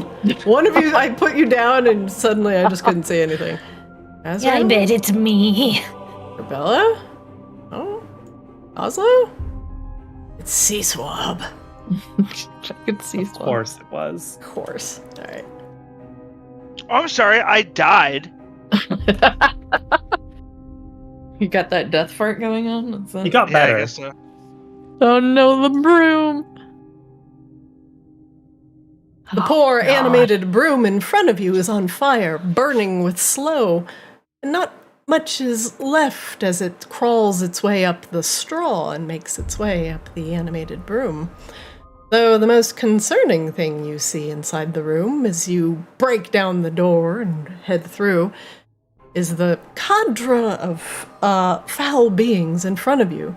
First off, you see the same witch-like Darrow that Coslow had seen in one of the previous rooms, though she is not bearing the foul infant that he saw with the savant. A stone guard, a Zarin, and an anti-paladin all surround a central figure shrouded in a massive barrier. A tendril of energy connects the familiar figure of Charlindra with the terrifying figure of the fully armored for war and realized Sita Shardheart. The elemental that you had seen in the Obsidian Halls before is now wearing a full suit of obsidian plate mail. Her hand extended towards Charlindra, she curses as the beam goes back and forth between Charlindra and herself. And what you hear is, "Damn you, girl! What are you hiding? What are your wards hiding? I will break them, and I will find your secrets." Charlindra inside. You just hear her yelling, "I don't know what you're talking about! Ah! Grabella!" If you scratch wood, hair on her head, see the eyes. God's holding you. You are going to regret that. Sita looks over at you as you all emerge and looks back at Charlindra. "I will spare the girl if you tell me what she is hiding. She has powerful wards on her. Certainly she is what we have come for." I don't know what her secret is. I just know she's special to me. You want to know my secret? Do you want to know my secret? And what's that? Grabella will just, because F it, why not, let her wings sprout. Oh! We doing it. Yes, queen. Red draconic wings sprout from your back, and you unfurl them at full glory. Grabella, make me an intimidation check real quick. Oh boy.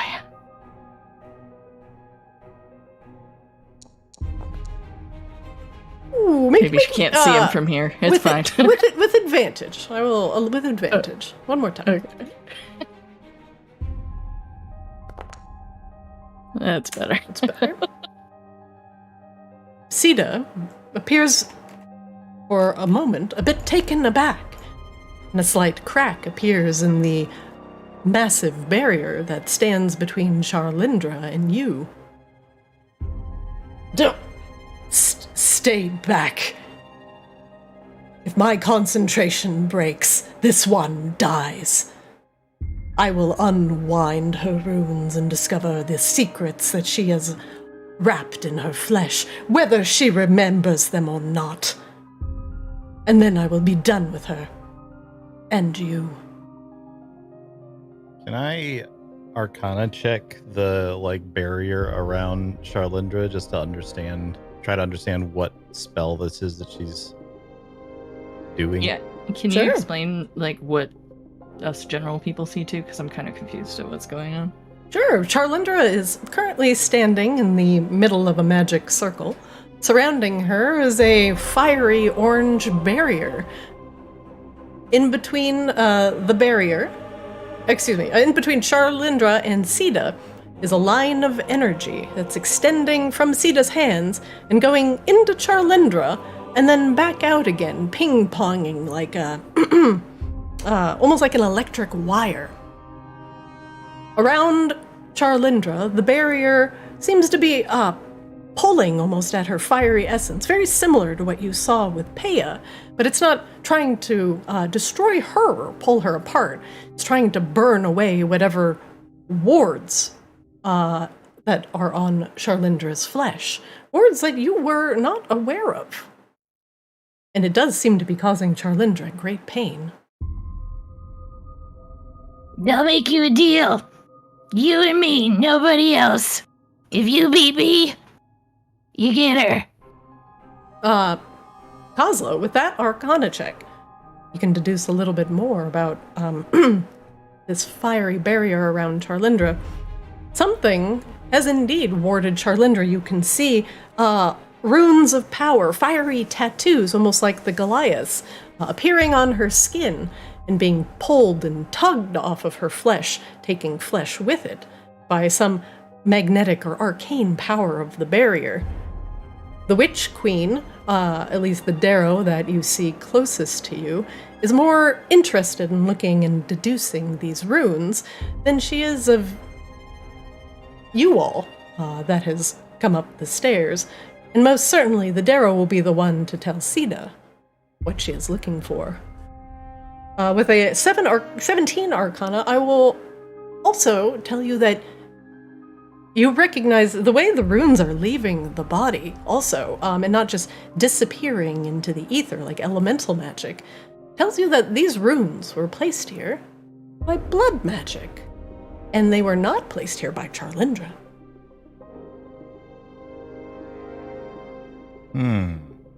Fucking Tugum. Yeah, that's the first of it. But the rest of you behind Grabilla can kind of get that she's trying to get Sita to draw. And Yeah, I guess what I'm trying to... The other question that I'd be trying to deduce about this magic, because what's her name? Sita, said if she loses concentration, then Charlindra dies.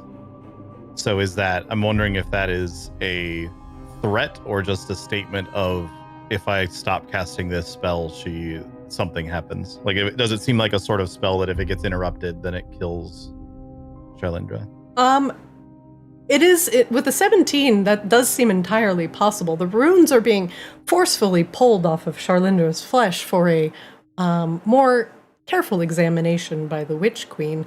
They also seem to be recauterizing by the same means. So, if they are torn from the flesh in a more crude fashion, it could lead to Charlindra's death, yes.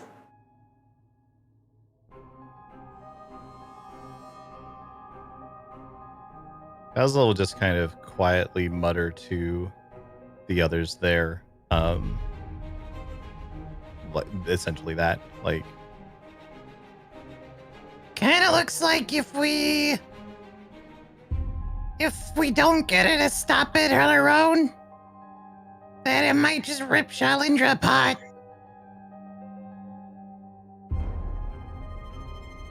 Your little green friend is right. Do you wish to risk it all? Interrupt my concentration and lose your precious girl? You can leave now. And ignore everything going on within the Obsidian Halls. It does not concern you. This is the revenge of the Magmorans against the Vaki. You do not need to be entangled in this. Besides, I have the power of the Duragar and the Darrow behind me. And what do you have? Revenge for what? For what? You fool. You do not know the history between the Magmarans and the Vaki. How Novus shunned us out and allowed the slow to travel through our lands, burning away the ley lines that may have been tainted by the slow, leaving us weak, powerless to defend ourselves.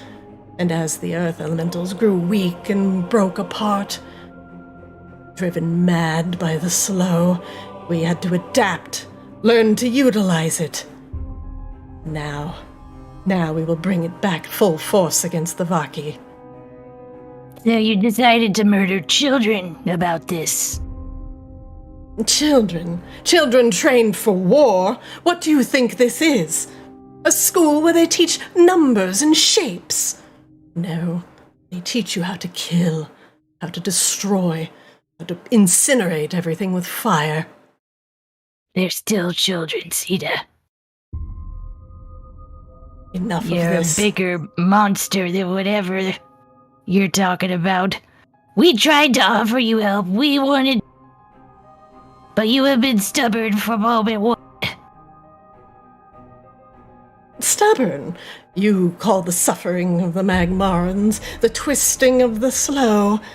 I dare say you've never even been to Magmara to see the status of what once might have been your kin. But I see the fire behind your eyes. You have gone a different route. You do not care for the suffering that goes unseen. You just see the product of it, the revenge, and see us as the bad guys. We knew that your problem was going on. We've been trying to look for solutions and find other people that knew what to do about it. By what? Empowering the Obsidian Halls? Continuing the domination of the Vaki? And this one